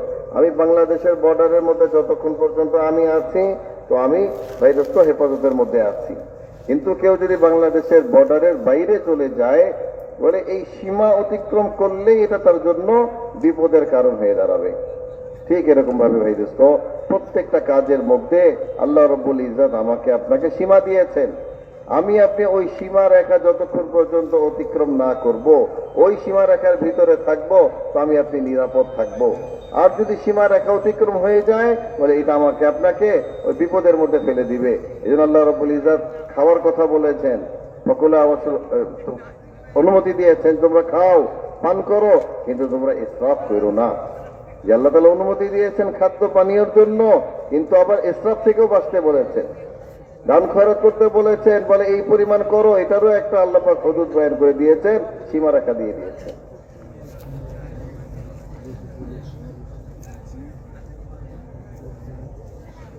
বাবা মা বলে বাবা মার হক, যে বাবা মাকে কতটুকু আমার হক আদায় করতে হবে, এটাকেও আল্লাহ তাআলা হুদুদ বয়ান করেছেন যে বাবা মার হক কি, বাবা মাকে কতটুকু একরাম করব, কতটুকু আমি হক আদায় করব, এটারও আল্লাহ তাআলার পক্ষ থেকে সীমা রাখা আছে। अल्लाह के नबी अलैहिस्सलाम ने पूछा ये जबड़े क्यों चीरे जा रहे हैं? इरशाद फरमाया गया और बताया गया ये झूठ बोलता था, उस झूठ बोलने की वजह से पूरी दुनिया में झूठ मशहूर हो जाता। आदमी बेतहकीक बातें करता है, क्योंकि जो आदमी ऐसा ख्वाब सुनाए जो उसने नहीं देखा, उसको हुक्म मिलेगा 2 जौ में गांठ लगाओ, जौ के 2 दाने ले लो और इसमें गिरे लगा लो। ख्वाब सुनाता है इसलिए ताकि लोगों को हंसाए, क्योंकि तस्वीर खींचता है। क़यामत में अल्लाह पाक हुक्म देंगे इसमें रूह डालो। हमें झूठी बात नहीं कहनी। हदीस पाक में आता है आदमी के झूठा होने के लिए ये बहुत है, जो सुने वो कह दे। आज सारा निजाम इसी पर चल रहा है। बस एक धर्मा सीखा है, यूं करते रहते हैं, यूं करते रहते हैं, यूं करते। क्या तलाश कर रहे? आयतल कुर्सी देख रहे, हदीस कुर्सी देख रहे, बस इधर फिराएंगे, इधर फिराएंगे, उल्टा घुमाएंगे, चारों सिमतों में झूठ मिलेगा। तुम्हारे जैसे किसी एक ने डाल दिया है, ढूंढो। आंख के देखने में चूक हो सकती है, कान के सुनने में चूक हो सकती है, जबान के बोलने में चूक हो सकती है। ये क्या है? ये क्या है? कुरान पढ़, हदीस पढ़, नबी को जो है, नबी की बात सुन, कुरान की बात सुन। हम तो सच्ची बात करेंगे, वरना ये जबान दो तालों के अंदर है, दो शटर हैं। एक शटर दांतों का, दूसरा शटर है होंठों का। दो शटर के अंदर बंद कर रखी है, लेकिन फिर भी डसती रहती है।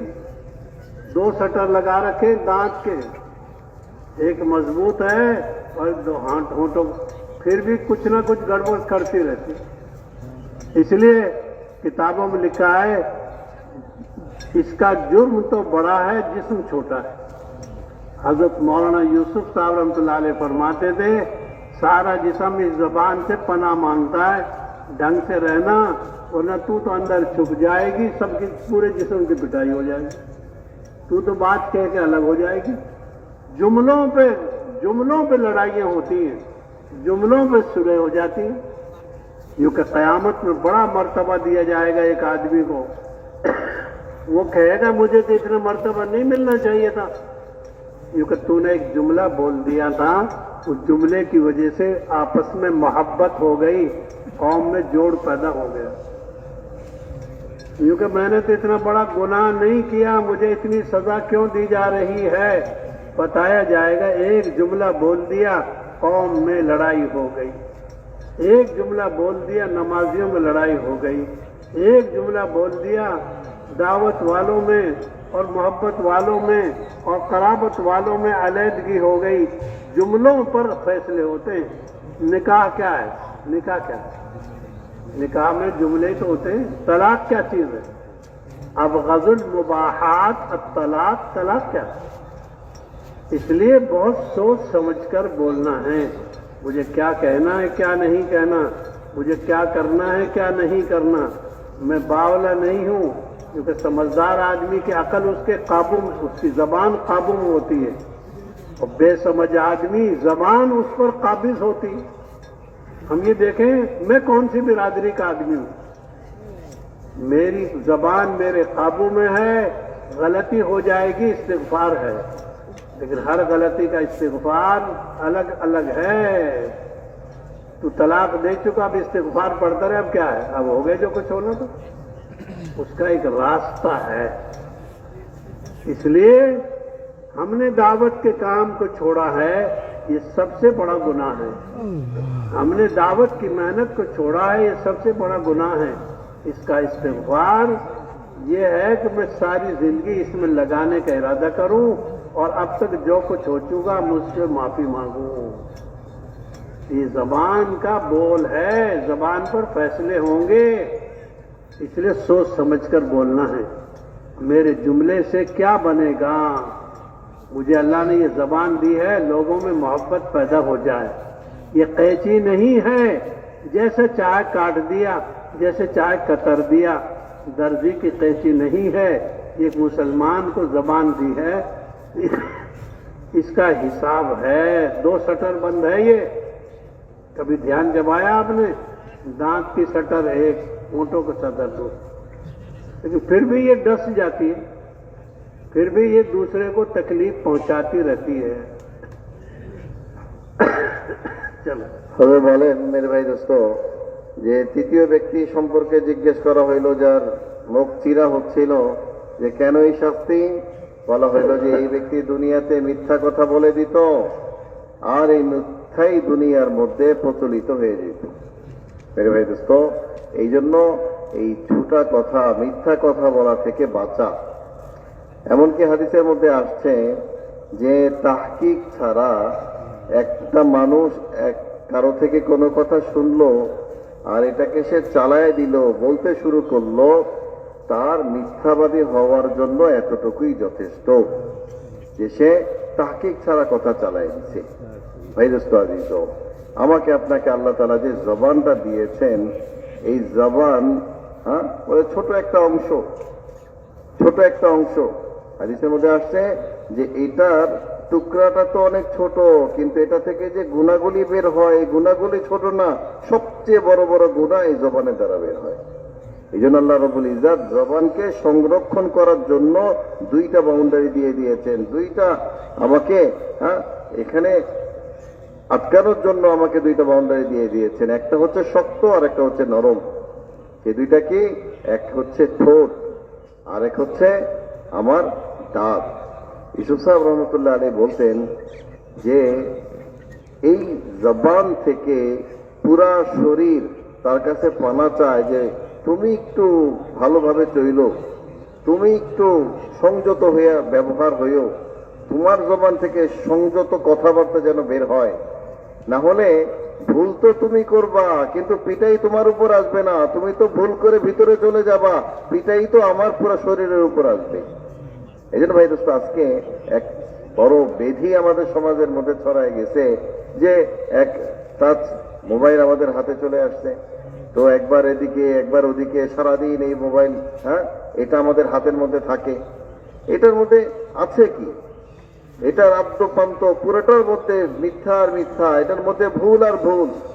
কোন একজন ব্যক্তি আপনার মতো কোন এক জায়গা থেকে কোনো একটা জিনিস শুনছে আর এটার মধ্যে চালাই দিচ্ছে, আর এই কথাগুলি, এই ভুল কথাগুলি এই দুনিয়ার মধ্যে চলতেছে। অথচ মানুষের কখনো চোখও ভুল দেখতে পারে, মানুষের কানও ভুল শুনতে পারে, মানুষের দিমাগও কখনো ভুল চিন্তা করতে পারে। একটা জিনিস শুনলো আর শোনা মাত্র खुद हदीस में आता है कि आदमी की शक्ल बनाकर शैतान आता है और आदमी से कहता है, मजमे में कहता है वो, और आदमी जब उसकी बात सुनने के बाद कहता है मैं पहचानता हूं उसकी शक्ल, मैं पहचान लूंगा अगर उसको देखूंगा।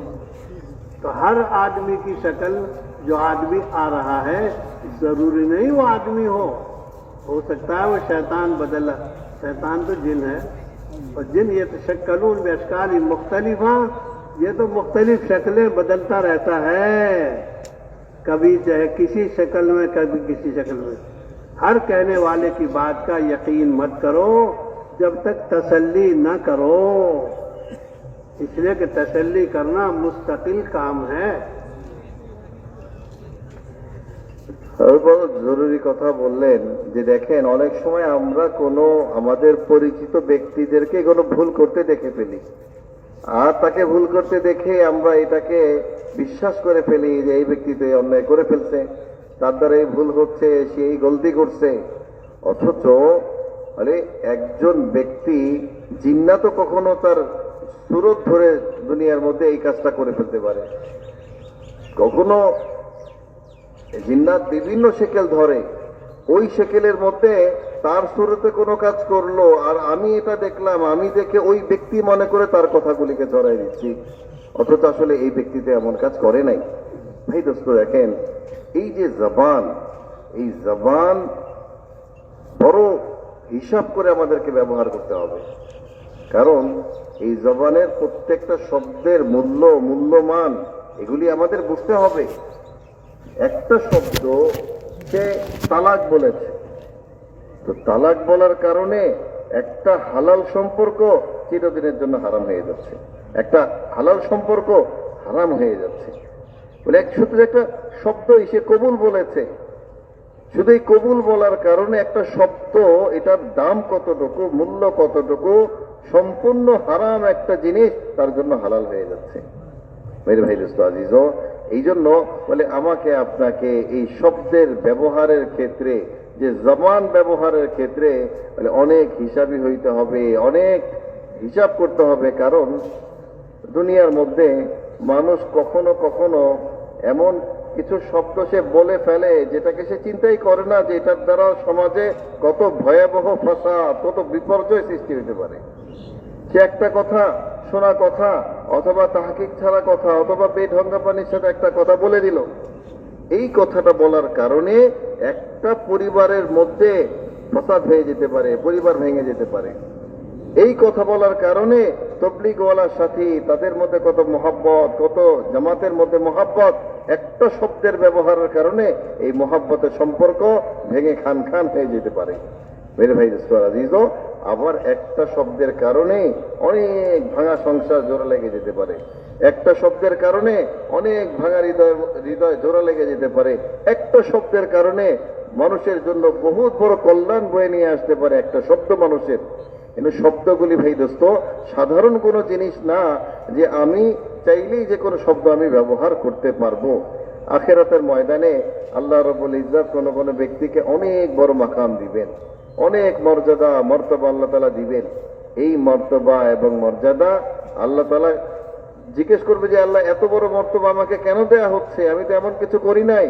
বলে দুনিয়াতে তুমি একটা ভালো কথা বলে আসছো, ভালো একটা শব্দ ব্যবহার করে আসছো, যার কারণে দুনিয়াতে এই কাজ লম্বা সময় ধরে চলেছে, লম্বা সময় ধরে তোমার এই কথার কারণে ভালো কাজের উপর মানুষ চলেছে। যত মানুষ তোমার কথার কারণে ভালো কাজ নেকামল করেছে তাদের সবার সওয়াব তোমার আমল নামার মধ্যে দিয়ে দেওয়া হয়েছে। আরেকজন ব্যক্তি সে একটা ধারণাই করতে পারে নাই, সে একটা শব্দ বলে ফেলছে, আর এই একটা শব্দ ব্যবহারের কারণে বলে আখিরাতে তাকে লম্বা আযাব, বড় ভয়াবহ শাস্তি দেওয়া হচ্ছে। বলে আল্লাহ আমি তো এত আযাব করি নাই, এত শাস্তির উপযুক্ত আমি কোনো কাজ করি নাই। বলে না, তুমি তো এমন একটা শব্দ, এমন একটা বাক্য ব্যবহার করছো যে বাক্যের কারণে দুনিয়াতে এইভাবে বিপর্যয় নেমে আসছে, এত বড় ফাসাদ সৃষ্টি হয়েছে, আর ওই ফাসাদের শাস্তি আজকে তোমাকে এখানে দেয়া হচ্ছে। এই জন্যই দাওয়াতের মেহনত মেরে ভাই দোস্ত, এই মেহনতকে আমাদের জিন্দগিতে अपनाते হবে। এই মোবারক কাজ हम सोचते हैं लोगों के बोल का असर है, तू देख तूने क्या बोला है। शैतान बात को घुमाने के लिए क्या करता है, ये लोगों की बात है, लोगों की नहीं। तू देख तेरे जुमले से तेरी बीवी नाराज, तू देख तेरे जुमले से तेरी औलाद नाराज, तू देख तेरे जुमले से तेरा जिस्म कयामत में नाराज होगा। तेरी जबान बंद कर दी जाएगी, तेरे सारे जिस्म में बोल पैदा कर दी जाएगा। कुरान में आता है क्यों तुम हमारे खिलाफ गवाही दे रहे हो। तो ये जबान बंद करके हाथ पैर कहेंगे, जिस खुदा ने जबान में गोयाई पैदा की है वही हाथ में, वही पैर में, वही दूसरी जिस्मों में बोलने की ताकत पैदा कर देगा। हम सोचे मैंने क्या बोला है, मेरी वजह से क्या हुआ है, दूसरों पे नहीं, अपना मामला सोचे आदमी। मैं मेरी सोचूं, आप अपनी सोचो। ये सोच को बड़ा दखल है, सोच को बड़ा दखल है। मैंने ये जुमला बोला है, अब तौबा करूं, इस्तिग़फ़ार करूं, आइंदा ध्यान करूं, इसलिए कि गलती तो शैतान से हुई, वो गलती करने के बाद तौबा नहीं कही, चूक हो गई, आदम अलैहिस्सलाम से रो लिए, अल्लाह के करीब बन गए। तो हम शैतान नहीं हैं कि चूक होने के बाद रोएंगे नहीं, हम तो इंसान हैं, हमारे अब्बा रोए हैं, हम भी चूक होने के बाद रोएंगे। आदमी अपने आप को रोने वाला बनाए खुदा के आगे, ये नहीं फला तुज़क्कू अनफुसकुम, मुझसे नहीं हो सकती। हर नमाजी से सजदा सहू होता है, किसी से कम होता है, किसी से ज्यादा होता है। तू जनाजे की नमाज नहीं पढ़ता कि हमेशा चाहे सजदा सहू होगा नहीं, तू तो फर्ज नमाजें पढ़ता है, नफिल पढ़ता है, सुन्नत पढ़ता है, वाजिबात पढ़ता है। चूक तो होंगी, कभी वाजिब में चूक होगी, कभी फर्ज में चूक होगी, कभी सुन्नत में चूक होगी, कभी तुझसे कुछ होगा, कभी कुछ होगा। हम तो भाई चूक वाले इंसान हैं, चूक से बने हैं, भूल से बने हैं, लिहाजा हम तो माफी मांगते रहे। यूनुस अलैहिस्सलाम ने माफी मांगी, अल्लाह ने निजाम बदल दिया। यूनुस अलैहिस्सलाम की कौम ने माफी मांगी, अल्लाह ने निजाम बदल दिया। माफी तो बहुत बड़ी नेमत है, माफी मांगना नेक लोगों का काम है। जी তবে বলেন ভাই দোস্ত, আমরা সমাজের মধ্যে এটা অনেক প্রচলিত, একটা কথা যখন বলে ফেলি তখন এটা অন্যের নামে চালায় দেয় যে লোকেরা এরকম বলে, মানুষ এরকম বলে। না, বলে এইভাবে কথা ছড়ানো যে মানুষ বলে, লোকেরা বলে, আর আমি বলে ফেললাম, বলে এত সস্তা কথা না। বলে মানুষ কি বলে আর লোকেরা কি বলে এটার হিসাব আমার করা জিম্মাদারি না। আমার তো আমার কথার হিসাব করতে হবে যে আমার কথার কি তাসির মানুষের মধ্যে পড়ছে। আমার পরিবার আমার কথার কারণে নারাজ, হ্যাঁ, আমার আপনজন পাড়া প্রতিবেশী আমার কথার কারণে নারাজ। আমার কথার হিসাব আমি করি না যে আমার কথার কারণে কি তাসির পড়তেছে, কি প্রভাব সৃষ্টি হচ্ছে। আমি অন্যের কথার আওয়াজগুলি আমি বলে বেড়াচ্ছি বেলা তাহকিক। মেরে ভাই দোস্ত, আজকে যে জবান কথা বলছে, বলে কালকে সেই জবান বন্ধ হয়ে যাবে। কাল হাসরের মাঠে মানুষ যখন দাঁড়াবে, তো আল্লাহ রাব্বুল ইজ্জত তার জবানকে বন্ধ করে দিবে আর প্রত্যেকটা অঙ্গ প্রত্যঙ্গকে কথা বলার হুকুম দিয়ে দিবে। তো যে অন্যায়গুলি করেছে, ভুলগুলি করেছে, তো তার পা সাক্ষী দিতে থাকবে, তার হাত সাক্ষী দিতে থাকবে, চোখ বলতে থাকবে, তার মেরে ভাই দোস্ত চামড়াগুলি তার বিরুদ্ধে সাক্ষী দিতে থাকবে। এই জন্য ভাই, আজকে আল্লাহ তাআলা আমাদেরকে জবান ব্যবহারের স্বাধীনতা দিয়েছেন। তার মানে আমি লাগাম ছাড়া কথা বলবো, তাহকিক ছাড়া কথা বলবো, এটার জন্য না। আমার দ্বারা তো ভাই দোস্ত ভুল হয়ে যেতে পারে। ভুল হওয়া এটা মানুষের জন্য স্বাভাবিক। মানুষের ভুল হবে, মানুষের ভুল হয়ে যেতে পারে, কিন্তু এই ভুলের মাসুল কিভাবে দিতে হবে। দেখেন আদম আলাইহিস সালাম, নবীনা আদম আলাইহিস সালাম, ওনার দ্বারাও ভুল হয়েছে, শয়তানের দ্বারাও ভুল হয়েছে। কিন্তু শয়তান ভুল হওয়ার পরে তারা তওবা নসিব হয় নাই, সে আর তওবা করতে পারে নাই। কিন্তু আদম আলাইহিস সালাম উনি ভুল করার পরে 40 বছর টানা কান্নাকাটি করেছেন, ওনার ভুলকে আল্লাহর কাছে মাফ করাইছে। আমাদের ভুল হবে, ভুল হবে না এরকম না, মানুষ মানেই তার ভুল হবে। আর ভুল হয় বলেই তো নামাজের মধ্যে সহজেজদা দিতে হয়। কে এমন আছে যার নামাজের মধ্যে সহজেজদা দিতে হয় না? বলে এটা কি জানাজার নামাজ, যে জানাজার নামাজ পড়লে তার সহজেজদা নাই? বলে যার ফরজ, নফল, ওয়াজিব নামাজ আছে তার ভুল হবেই। কখনো ফরজ ছুটে যাবে, কখনো ওয়াজিব ছুটে যাবে। ভাই দোস্ত, এই ভুলের জন্য আমাকে আল্লাহর কাছে রোনাজারি করতে হবে, আল্লাহর কাছে অনুতপ্ত হইতে হবে, আল্লাহ পাকের কাছে কাঁদতে হবে যে আমার ভুল হয়ে গেছে। ভাই দোস্ত, যখন আমি আপনি আল্লাহ পাকের কাছে ভুল স্বীকার করব, ভুলকে মেনে নিব, ভুলকে স্বীকার করে চলা শিখবো, বলে এটা হচ্ছে সাআদাত মান্দি, আমার আপনার জন্য সৌভাগ্য। যারা ভাগ্যবান মানুষ তাদের জন্য এটা নসিব হয়। বদবক মানুষের এটা নসিব হয় না যে তারা ভুলকে মানতে পারে না, তারা ভুলকে স্বীকার করতে পারে না। এই জন্য ভাই বলে এই যে ইউনূস আলাইহিস সালাম আমাদের নবী, উনি ওনার কওমকে ছেড়ে চলে গেলেন। তো ওনার কওমের উপর যে আযাব অবধারিত ছিল, আযাব চলে আসছিল, আযাব চলে আসা সত্ত্বেও আল্লাহ তাআলা এই আযাবকে কেন উঠাই নিলেন? কারণ ওনার কওম যখন আযাব দেখেছে সাথে সাথে তারা আল্লাহর দিকে নীত হলেন, আল্লাহর দিকে নত হয়ে গেলেন, আর আল্লাহর কাছে তওবা করলেন যে আল্লাহ, বাস্তবে আমাদের ভুল হয়ে গেছে, আমাদের ভুল হয়ে গেছে, আপনি আমাদেরকে মাফ করে দেন। তো আল্লাহ তাআলা এই ভুল স্বীকার করার কারণে যে আযাব দিয়ে তাদেরকে ধ্বংস করে দেওয়ার কথা ছিল, ওই আযাবকে আল্লাহ তাআলা আসমানের মধ্যে উঠে নিয়ে গেলেন। এই জন্য আমার ভাই দোস্ত, আমার আপনার ভুল হবে, কিন্তু ভুল হওয়ার পরে ভুল স্বীকার করতে হবে, আল্লাহর কাছে মাফ চাইতে হবে। হযরত এর আগে বলতেছিলেন, দেখেন কিছু কিছু ভুল আমরা অজান্তে অবহেলায় করে ফেলি, সেটাকে তেমন একটা গুরুত্ব দেই না। সব ভুলের কি ইস্তেগফার করলে সব ভুল মাফ হয়ে যাবে? হ্যাঁ, বলে একজন ব্যক্তি বিবিকে তালাক দিয়ে ফেলছে, এখন তালাক দিয়ে যদি ইস্তেগফার করে তাহলে কি এই তালাকের মাসলা শুধরায় যাবে? বলে প্রত্যেকটা ভুলের আলাদা মাসুল আছে, আলাদা পন্থায় এটাকে মাফ করাইতে হবে। মারে ভাই দোস্ত, বলে আমাকে আপনাকে, আমার আপনার জিন্দেগির মধ্যে ভুল হবে, এই ভুলগুলিকে শুধরাইতে হবে। শুধরানোর জন্যই এই দাওয়াত ইলাল্লাহর কাজ, নবীওয়ালা এই মেহনত আল্লাহ রাব্বুল ইজ্জত আমাকে আপনাকে দিয়েছেন, যে এই মেহনতের মধ্যে আমি আপনি এটাকে অনুভব করার শক্তি পাবো, যোগ্যতা পাবো, অনুভব করার সুযোগ পাবো যে আমাদের দ্বারা কি ভুল হয়ে যাচ্ছে, কি কাজ আমাদের দ্বারা হয়ে যাচ্ছে, আর কোনটা আমাদের জন্য এখনো বাকি আছে। अल्लाह के नबी अलैहिस्सलाम ने फरमाया, वो क्या था बाग, फरमाया आम मुसलमान ईमान बचा के ले जाएंगे, आम मुसलमानों की जन्नत थी वो, आम मुसलमानों। इस दुनिया से 10 गुना बड़ी मिलेगी। हदीस पाक में आता है ये दूसरे दर्जे की जो जन्नत है, यूं कि ये शुहदा की जन्नत है। शहीदों को अल्लाह पाक जो जन्नत देंगे, यूं कि इन शहीदों की जन्नत तो 100 दर्जे वाली होगी, और हर दर्जा बैन समाई वल अर्द, आसमान और जमीन के बराबर का फासला है। एक दर्जे में ऐसे 100 दर्जे, क्योंकि वो तीसरी जन्नत वो मेरी जन्नत है। अल्लाह के नबी अलैहिस्सलाम जन्नत भी देख कर आए, दोज़ख भी देख कर आए।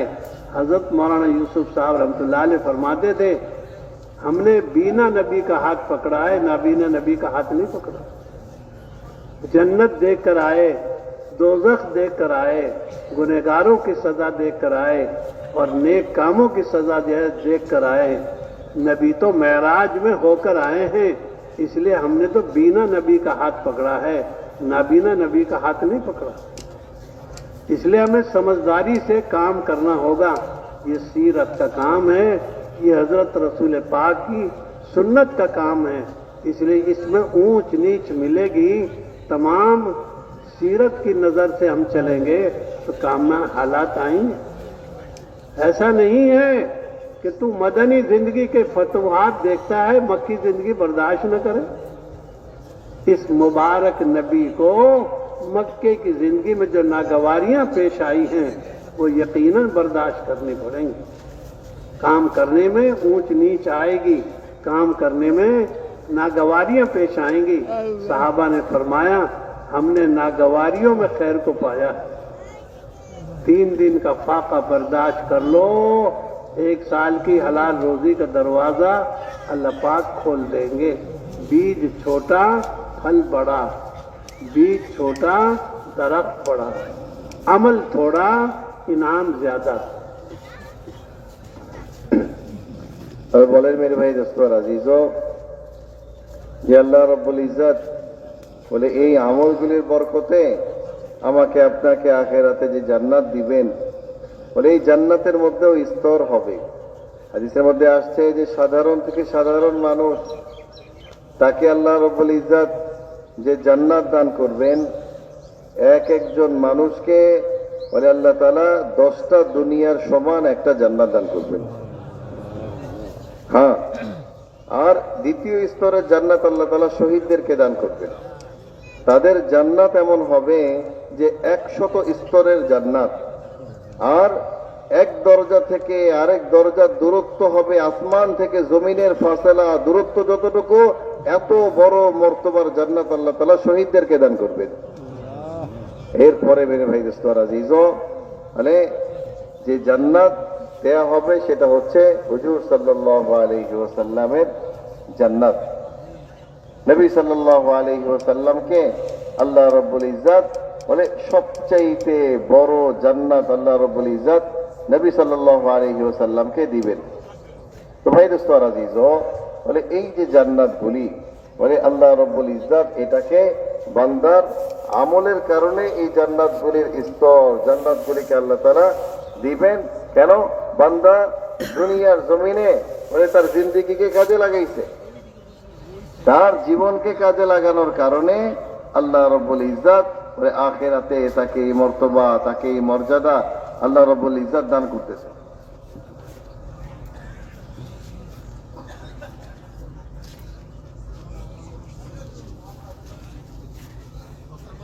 আর বলতেছিলেন ভাই দোস্ত যে এই যে নবীওয়ালা কাজের মধ্যে আল্লাহ রাব্বুল ইজ্জত আমাকে আপনাকে লাগাইছেন বড় মেহেরবানি করে, এই কাজ সব সময় একটা গতিতে চলবে না, কাজের মধ্যে উঁচা নিচা আসবে, বিভিন্ন ধরনের অবস্থা তৈরি হবে, বিভিন্ন ধরনের হালত আসবে।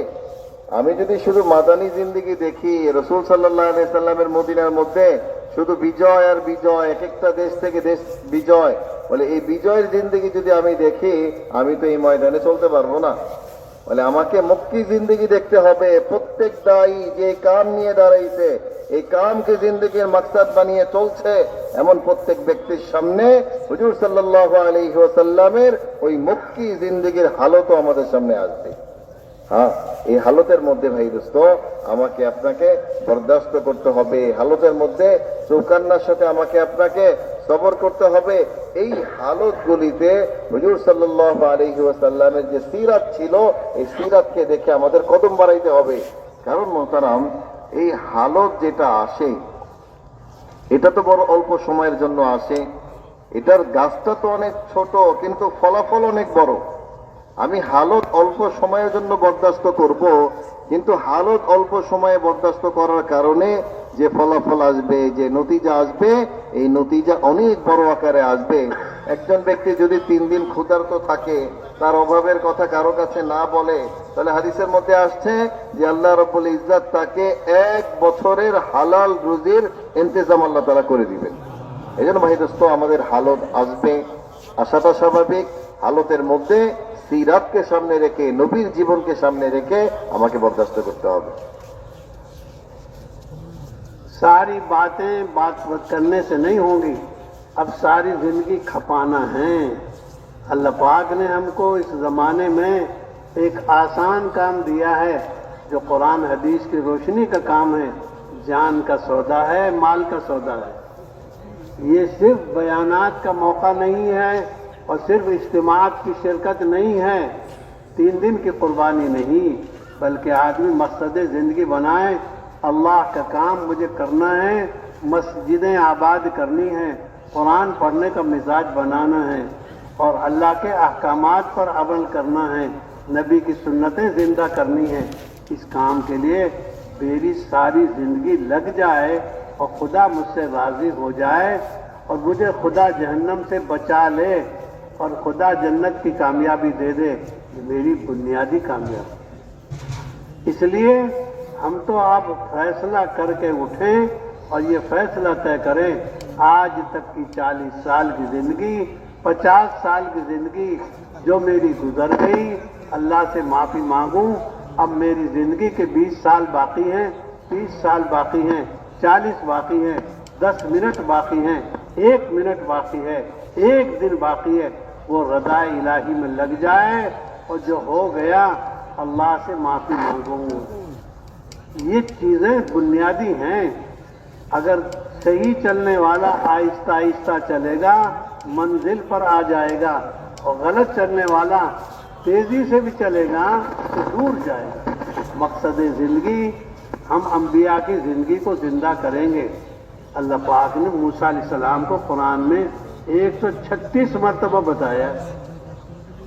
अल्लाह पाक ने हज़रत इब्राहीम अलैहिस्सलाम को कुरान में 78 मरतबा बताया है। क्यों बताया है? ताकि इनकी चाल चलें, इनका रास्ता इख्तियार करें। इसलिए हम तो अंबिया की ज़िंदगी और सैयदुल अंबिया की ज़िंदगी, शरीयतें मनसूख हो जाती हैं लेकिन आदतें मनसूख नहीं होती, मिजाज मनसूख नहीं होते। इब्राहीमी मिजाज, मूसवी मिजाज, ईसवी मिजाज, शरीयतें मनसूख होती हैं लेकिन तबीयतें मनसूख नहीं होती।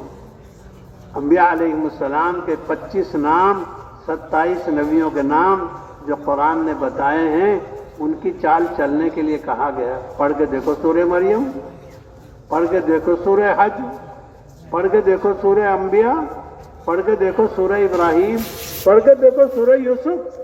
कैसे अखलाक होने चाहिए, जो कैसे अखलाक हो जो कुएं में डालें, उनको शाही मेहमान खाने में बिठाओ। उन्हें मालूम था ये मेरे वो भाई हैं जिन्होंने मेरा कपड़ा उतारा था कुएं में डालने के वक्त, लेकिन शाही मेहमान खाने में ठहराया। दाई के अखलाक तो यूसुफ अलैहिस्सलाम जैसे हो। सूरह यूसुफ पढ़ ले, सूरह यूसुफ पढ़ने से दावत के सिफात आएंगे कि जो हमें सताएंगे हम उनके लिए जो है दुआएं करेंगे। जो हमें परेशान करेगी बीवी, हम उसको बर्दाश्त करेंगे। जो बेटा हमें परेशान करेगा हम उसको बर्दाश्त कर लेंगे। लूत अलैहिस्सलाम ने बीवी बर्दाश्त कर ली, नूह अलैहिस्सलाम ने माँ बेटों को बर्दाश्त कर लिया, इब्राहीम अलैहिस्सलाम ने बाप को बर्दाश्त कर लिया। इसलिए हम तो बर्दाश्त के आदमी हैं। यूसुफ अलैहिस्सलाम की सूरत को पढ़ा करें हम, जब सूरह यूसुफ पढ़ेंगे हमें समझ में आएगा दाई के अखलाक कैसे होते हैं। जिन्होंने कुएं में डाला बगैर कपड़े के, उनको शाही मेहमान खाने में ठहरा रहे हैं। वो नहीं जानते ये यूसुफ हैं, यूसुफ अलैहिस्सलाम जानते ये मेरे भाई हैं। हालांकि डाल कहा था मुझे कुएं में डाल रहे हो, कुर्ता तो छोड़ दो, अगर मर जाऊंगा तो मेरा कफन बन जाएगा और अगर जिंदा रहूंगा तो मेरा सतर छुप जाएगा। लेकिन बेरहम लोगों को रहम नहीं आया। खुदा ने मिस्र में ले जाकर इनको सबको दबाकर और झुकाकर दिखा दिया, ये है वो हमारे यूसुफ का ख्वाब। इसलिए मेरे बुजुर्गों, दावत के अंदर दबकर चलना है। दाना दबता है तो अंगूर बनता है। जो दरख्त का दाना दब जाएगा, जो बीज दब जाएगा, वही गुलजार बनेगा। हमें दबना है। आदमी सजदे में दब जाता है, खुदा के यहाँ वजन बढ़ जाता है। जी তবে বলেন মেরে ভাই দোস্ত আর আজিজও, আমরা যে বয়ানগুলি শুনছি, বয়ানগুলি করছি, দাওয়াত ইল্লাল্লাহর মেহনত এই শোনার বলা পর্যন্ত না, বরং এটা আমাদের জিন্দগিতে ধারণ করতে হবে, আমাদের জিন্দগির মধ্যে বাস্তবায়ন করতে হবে। বলে এই কাজ মেরে ভাই দোস্ত আমার আপনার জিন্দগির মাকসাদ, হায়াতের মাকসাদ বানায় এই কাজ করতে হবে। এটা ফয়সালা করতে হবে যে আমি নবী সাল্লাল্লাহু আলাইহি ওয়াসাল্লাম ওয়ালা এই মুবারক মেহনত আমার জিন্দগির মাকসাদ বানাবো। আমার জীবন থেকে 40টা বছর চলে গেছে, আমার জীবন থেকে 50 বছর চলে গেছে, 60 বছর চলে গেছে। বলে হয়তো আমার জীবনের আর 10 বছর বাকি, 20 বছর বাকি, কারো বা 10 মিনিট জীবনের সময় বাকি আছে। মেরে ভাই দোস্ত, বলে এখন প্রত্যেকের জিম্মাদারি, অতীতে আমার যে ভুল হয়ে গেছে, এই ভুলের জন্য আল্লাহর কাছে তওবা করা, আল্লাহর কাছে ফিরে আসা, আল্লাহর কাছে নত হওয়া। আর জীবনের যে সময়টা বাকি আছে, এই সময়ের ব্যাপারে সিদ্ধান্ত নেওয়া যে আমার বাকি জীবন আল্লাহর সামনে আমার দাঁড়াইতে হবে, ওই আল্লাহর কাজের মধ্যে আমি আমার জীবন লাগাই দিব। ভাই দোস্ত আর আজিজও, বলে আমরা যদি এই কাজকে মাকসাদ বানাই, এই কাজকে নিয়ে চলি, ভাই দোস্ত বলে আমাদের আখিরাতে আল্লাহ পাকের যে ওয়াদা, ওই ওয়াদাগুলিকে আল্লাহ তাআলা পুরা করবেন। ওই ওয়াদাগুলি আল্লাহ তাআলা পুরা করবেন যখন আমরা আমাদের এই কাজ আমাদের জিন্দেগির মাকসাদ বানায় করব। এই জন্য আমাদের নবী জনাবে মুহাম্মদ রাসূলুল্লাহ সাল্লাল্লাহু আলাইহি ওয়াসাল্লাম, ওনার জিন্দেগি আমাদের সামনে।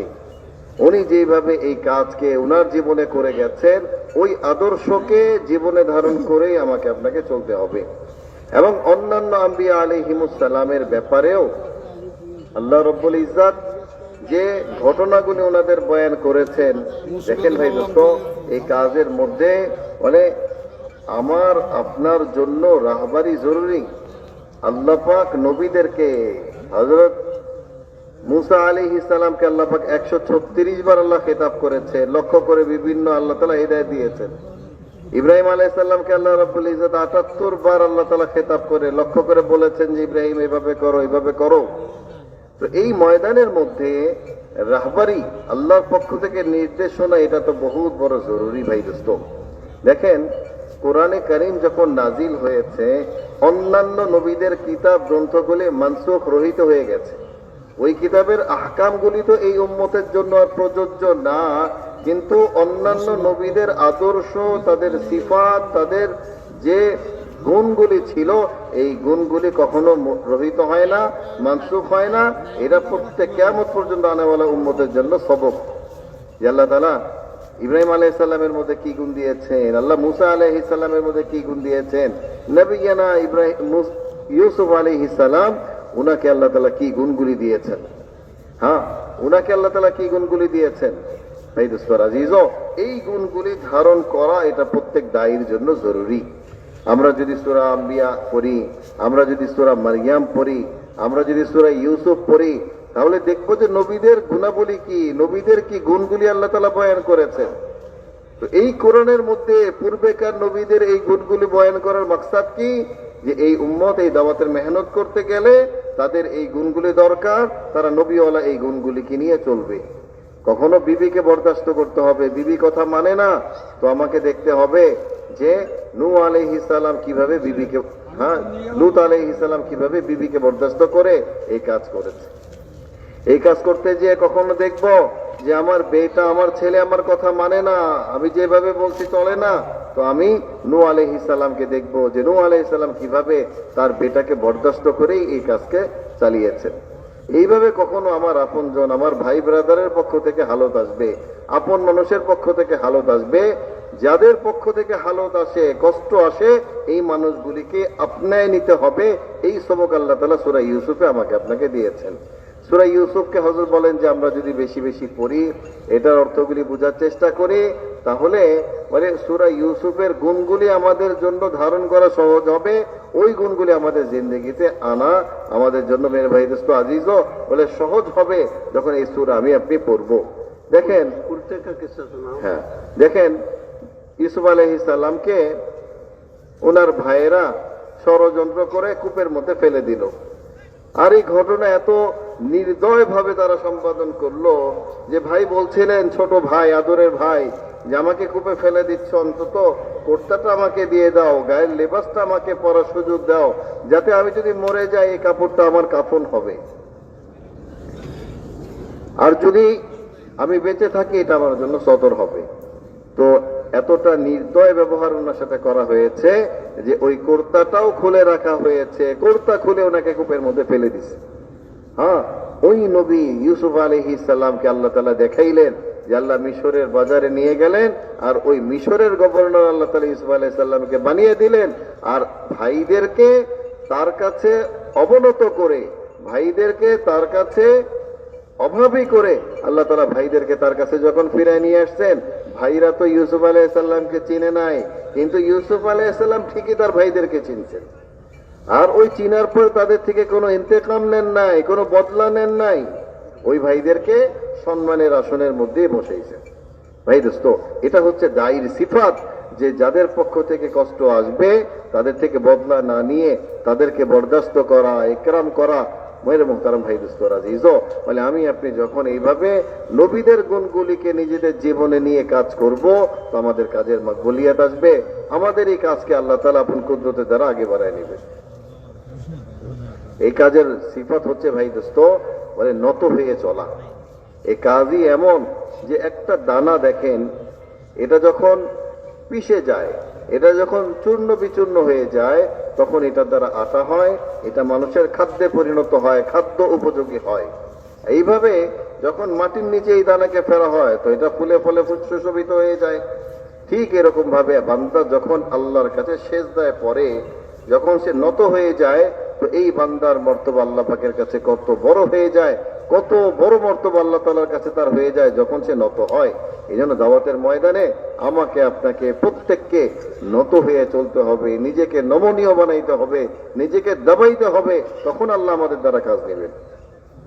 यूसुफ अलैहिस्सलाम का भाइयों ने तो कुर्ता उतार लिया, लेकिन खुदा खुदा है, जिब्रील अलैहिस्सलाम के जरिए वो कुर्ता भिजवा दिया जो इब्राहिम अलैहिस्सलाम को आग में डालने के वक्त पहनाया था। इब्राहिम अलैहिस्सलाम को जो कुर्ता अल्लाह ने अपने खजाने से भेजा था, जिब्रील के जरिए वही कुर्ता भिजवा दिया, दो ये पड़पोते को पहुंचा दो।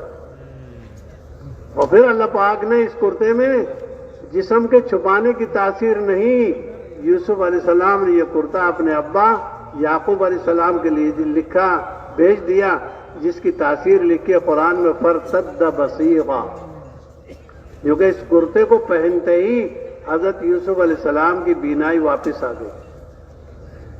सारे हालात आएंगे, सारी ऊंच नीच होगी, खुदा की मदद बरहक चीज है। इसलिए मेरे बुजुर्गों, हम तो काम करने में अपनी जो है नागवारियों को बर्दाश्त करेंगे, काम करने में ऊंच नीच को बर्दाश्त करेंगे, काम करने में सुन्नत नबवी को जिंदा करेंगे। हम तो नफ्स को दबाएंगे और सामने जो है खुदा का अम्र सामने रखेंगे। कुर्बानी जाया नहीं होती। यूसुफ अलैहिस्सलाम कुएं में डाले, अल्लाह ने तख्त की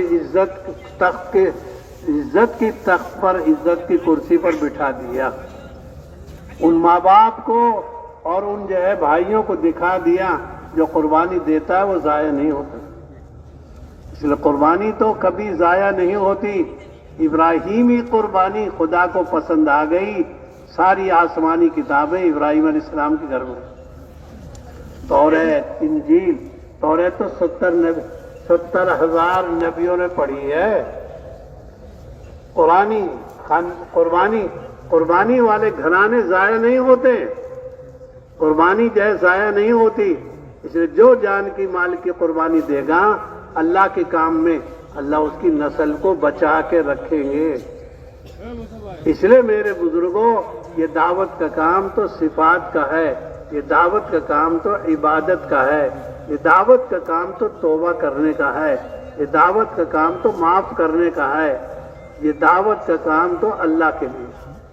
हजरत रसूल पाक ने मक्के की फतह हासिल करने के बाद दरवाजे दोनों पकड़े और यूं कहा, आज मैं वही कहता हूं जो मेरे भाई यूसुफ ने कहा था। तो इसलिए हम तो माफ करने का मिजाज बनाएं, घर वालों को, खानदान वालों को, कबीले वालों को, साथ वालों को माफ करने का मिजाज है हमारा। हजरत रसूल पाक ने ये फरमाया था, आज मैं वही कहता हूं जो मेरे भाई यूसुफ ने कहा।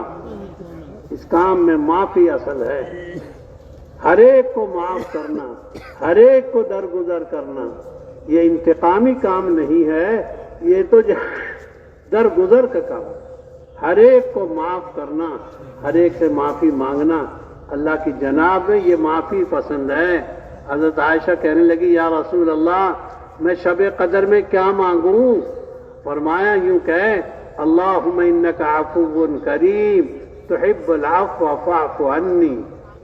अल्लाह को तो माफी पसंद है, माफ करो सबको, माफ करो सबको, और अल्लाह के लिए करो काम। ये असल बुनियादी चीज है। असल है खुदा को माफी पसंद है, माफी मांगना। दावत के काम में मुझसे सुस्ती हुई, इबादत में सुस्ती हुई, तिलावत में सुस्ती हुई, भाई के हक अदा करने में सुस्ती हुई, अब मैं माफी मांगता हूं। मुझसे गुनाह हो गए, मैं माफी मांगता हूं। ये दूसरों के लिए नहीं है। हम यूं कहते हैं, ये देखा सुना, ये तेरे लिए मेरे लिए है। हर आदमी दूसरे पर टलाता है, कहां टलाएगा मौत को? बनु इसराइल में एक अजाब आने वाला था, भैंस पर भैंस बेच दी उसने। फिर वो अजाब आया ऊंट पर, तो ऊंट सस्ते में बेच दिया। फिर वो अजाब आया औलाद पर, गैब से आवाज आई, भैंस पर टलाया था हमने, नहीं माना तूने। अब टलाया था ऊंट पर तो तू नहीं माना, औलाद पर आया, अब टला दे इसको। औलाद जब मरने लगी तो कह रहा अब इसको बेच दे कहीं औलाद को। कहां तक बचेगा खुदा से? खुदा का मुकाबला किसी से नहीं होता। वहां तो माफी इलाज है बस, हर एक के लिए।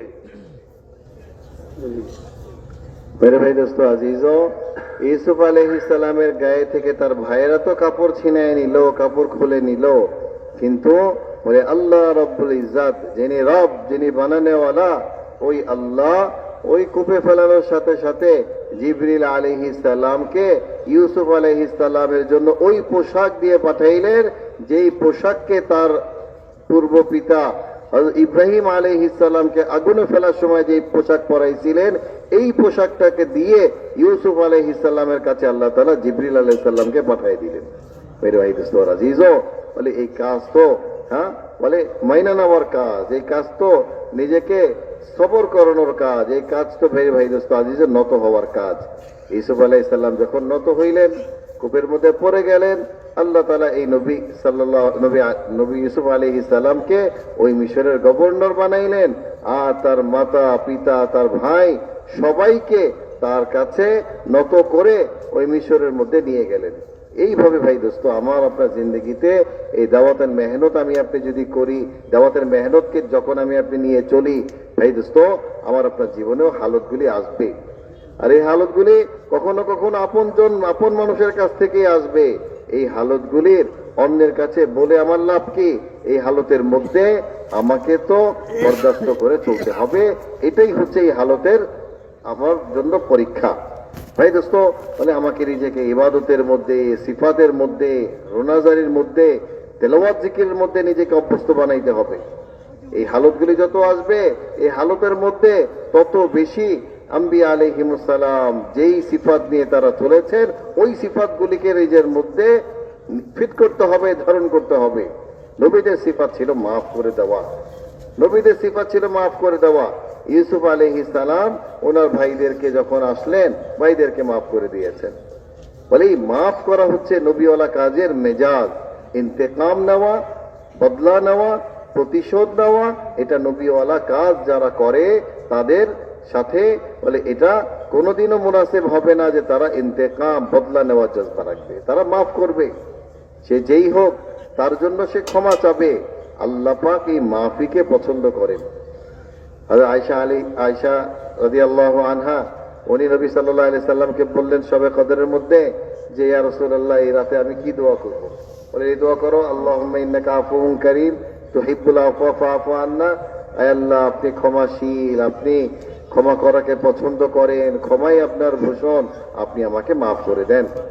হুজুর সাল্লাল্লাহু আলাইহি ওয়াসাল্লাম যখন মক্কা বিজয় করলেন, তখন মক্কার বাইতুল্লাহর চৌকাঠ ধরে উনি যে কথাটা বললেন যে আজকে তো আমি ওই কথাই বলবো যেই কথা আমার ভাই ইউসুফ আলাইহিস সালাম বলেছিলেন, লা তাসরিবা আলাইকুমুল ইয়াউম, লা তাসরিবা আলাইকুমুল ইয়াউম, যে আমার আজকে কারো থেকে কোনো বদলা নেওয়ার নাই, কারো থেকে কোনো প্রতিশোধ নাই, আমি সবাইকে মাফ করে দিয়েছি, আমার ভাইদেরকে মাফ করে দিয়েছি। দায়ীদেরকে তো বিভিন্ন মানুষ বিভিন্ন ভাবে বিভিন্ন মুসিবতের মধ্যে ফেলাইতে চাবে, কিন্তু এই দায়ীদের পাশে যেহেতু আল্লাহ আছেন, আল্লাহ আপন কুদরতের দ্বারা দায়ীদেরকে উঠাই নিবেন। কিন্তু হালতের মধ্যে দায়ীর জন্য যেটা জরুরি, সে আল্লাহর হুকুমকে সামনে রেখে চলবে। সে তার ভিতরে নফসানিয়াত দেখবে না, ভিতরে জজবা দেখবে না। এই হালতের মধ্যে আমার আল্লাহ আমার জন্য কি হুকুম রাখছেন, কিভাবে এই হালতের মধ্যে আল্লাহ আমাকে চলতে বলছেন, সে হালতের মধ্যে নিজেকে আল্লাহর হুকুমের তাবে বানাই দিবে। ভাই দোস্ত, দেখেন আজকে আমি আপনি কথা শুনি, কথা শুনে কি হয়, অনেক সময় হয় কি যে না, এই কথাটা তো আসলে আমার জন্য না, এই কথাটা অমুকের জন্য। নিজেকে বাঁচায় রাখতে চাই যে না, এটা আমার জন্য না, আমি তো ভালো আছি, এই কথা আমার জন্য না, এটা অমুকের জন্য। ভাই দোস্ত, না, প্রত্যেকটা কথাকে নিজের উপর নিতে হবে যে কথাটা আমার জন্য। ভাই দোস্ত, কতদূর পর্যন্ত নিজেদেরকে বাঁচাবো, কতদূর পর্যন্ত নিজেদেরকে বাঁচায় চলবো? হ্যাঁ, বলে মৃত্যু তো আমাদের সামনে আছে, মৃত্যু থেকে কি নিজেকে আমি আড়াল করতে পারবো, মৃত্যু থেকে নিজেকে বাঁচাইতে পারবো? যেভাবে মৃত্যু থেকে নিজেকে বাঁচানো সম্ভব না, প্রত্যেকটা কথা যে হেদায়েত নবীদের যে জীবনী, যেটা আমার জন্য সবক, এটাকে আমার নিজের উপর নিতে হবে, অন্যের উপর না। এক কওমের উপর আল্লাহ তাআলা আযাব পাঠাইলেন তাদের মহিষগুলির উপর। যখন মহিষের উপর আযাব আসা শুরু করলো তাদের নাফরমানির কারণে, বড় চালাক কম ছিল, তারা মহিষ বিক্রি করে দিছে সস্তা দামে। এরপর আল্লাহ তাআলা আযাব পাঠাইলেন তাদের উটের উপরে, তো তারা সস্তা দামে উটকেও বিক্রি করে দিলেন। এরপরে আল্লাহ তাআলা আযাব পাঠাইলেন তাদের আওলাদদের মধ্যে, সন্তানদের মধ্যে। মহামারী শুরু হয়ে গেল, বাচ্চা কাচ্চা মরা শুরু হয়ে গেছে। তো আল্লাহ পাক বললেন, আমার আযাবকে কতদূর তোমরা ঠেকাইবা? মহিষ তো বিক্রি করে ফেলছো, উটকে বিক্রি করে ফেলছো, এখন সন্তানকে কিভাবে বিক্রি করবা? মৃত্যু থেকে ভাই দোস্ত আমি আপনি কেউ বাঁচতে পারবো না, এটাকে ঠেকাইতে পারবো না। এই জন্য আমাদের প্রত্যেকটা কথা, ময়দানের প্রত্যেকটা হেদায়েত, এটা আমার জন্য মোহতারাম ভাই দোস্ত। এই হেদায়েতকে আমার নিজের জন্য মনে করে নিজেকে বলে তওবার স্তরে নিয়ে নাদামাত অনুতপ্ত হয়ে নিজেকে কাজের উপর খাড় করাইতে হবে, নিজেকে কাজের জন্য তৈরি করতে হবে। अब 4-4 महीने हर साल लगाने का मिजाज बनाना, 2-2 महीने मरकज के तकाजों के लिए, हमारी तो सारी जिंदगी इसके लिए। हर महीने 10 दिन लगाएंगे, हर रोज 8 घंटे लगाएंगे, क्योंकि मुसलमान तो 3 जगह रहता है, या तो अपने घर में माँ बाप का हक अदा करने, औलाद को दीन सिखाने, या खुदा के घर में, या हलाल रोजी की तलाश में। हम तो 8-8 महीने लगाएंगे घरों में, लेकिन 8 महीने कैसे लगाएंगे? आधी रात मस्जिद में, आधी रात घर में, आधा दिन घर में, आधा दिन खुदा के घर में, और 4-4 महीने अल्लाह के रास्ते में फिरने का मिजाज।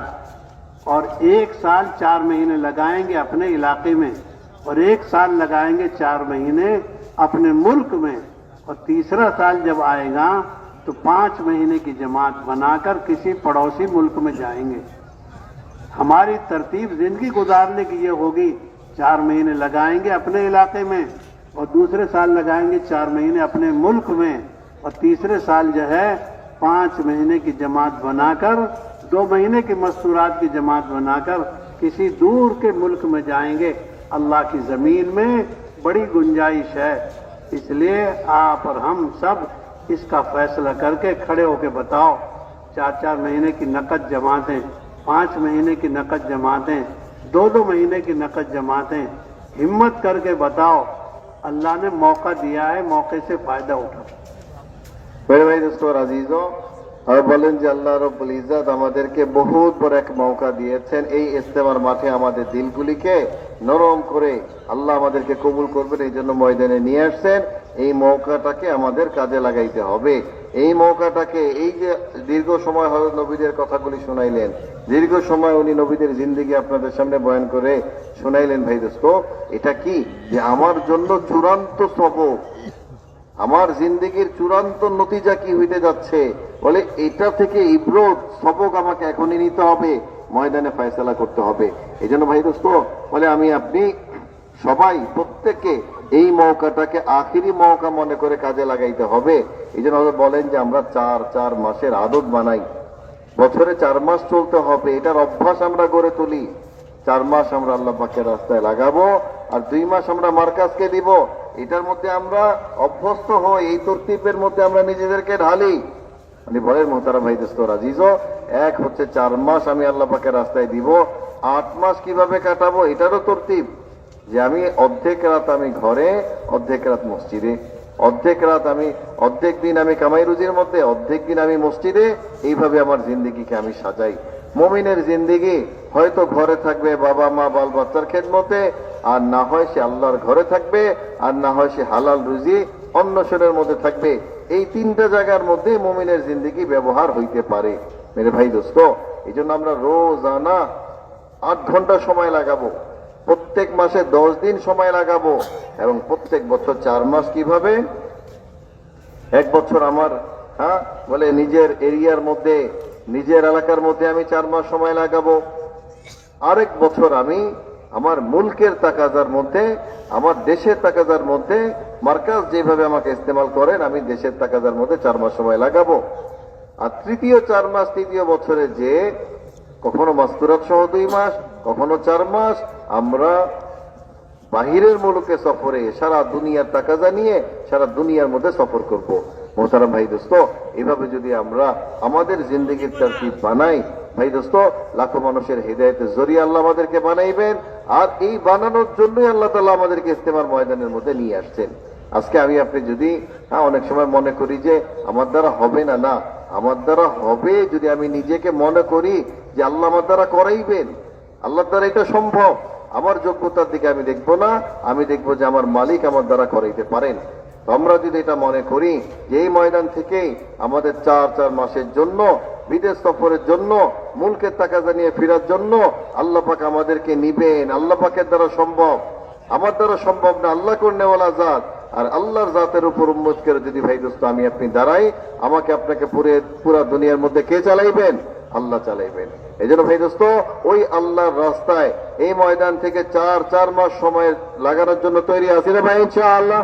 এই জন্য ভাই দোস্ত হযরত লম্বা সময় বড় অসুস্থতা সহ ওনারা আসছেন। निकाह के वक्त शोर नहीं मचाया जाता, हाथ नहीं उठाए जाते, वो तो निकाह के लिए सारी जिंदगी उसको कबूल करते हैं। तो खाली हाथ उठाने से, शोर मचाने से थोड़ी निकाह होता है।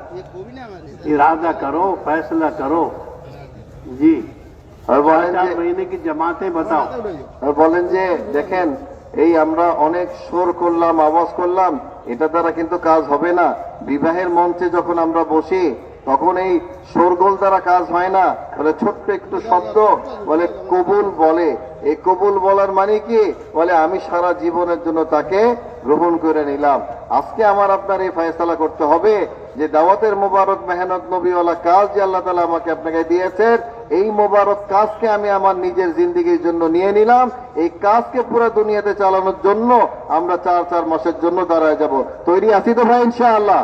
কারা কারা তৈরি আছেন হিম্মত করে দাঁড়াই ভাই দোস্ত ইনশাআল্লাহ মাশাআল্লাহ ময়দান থেকে 4 মাস মারহাবা মারহাবা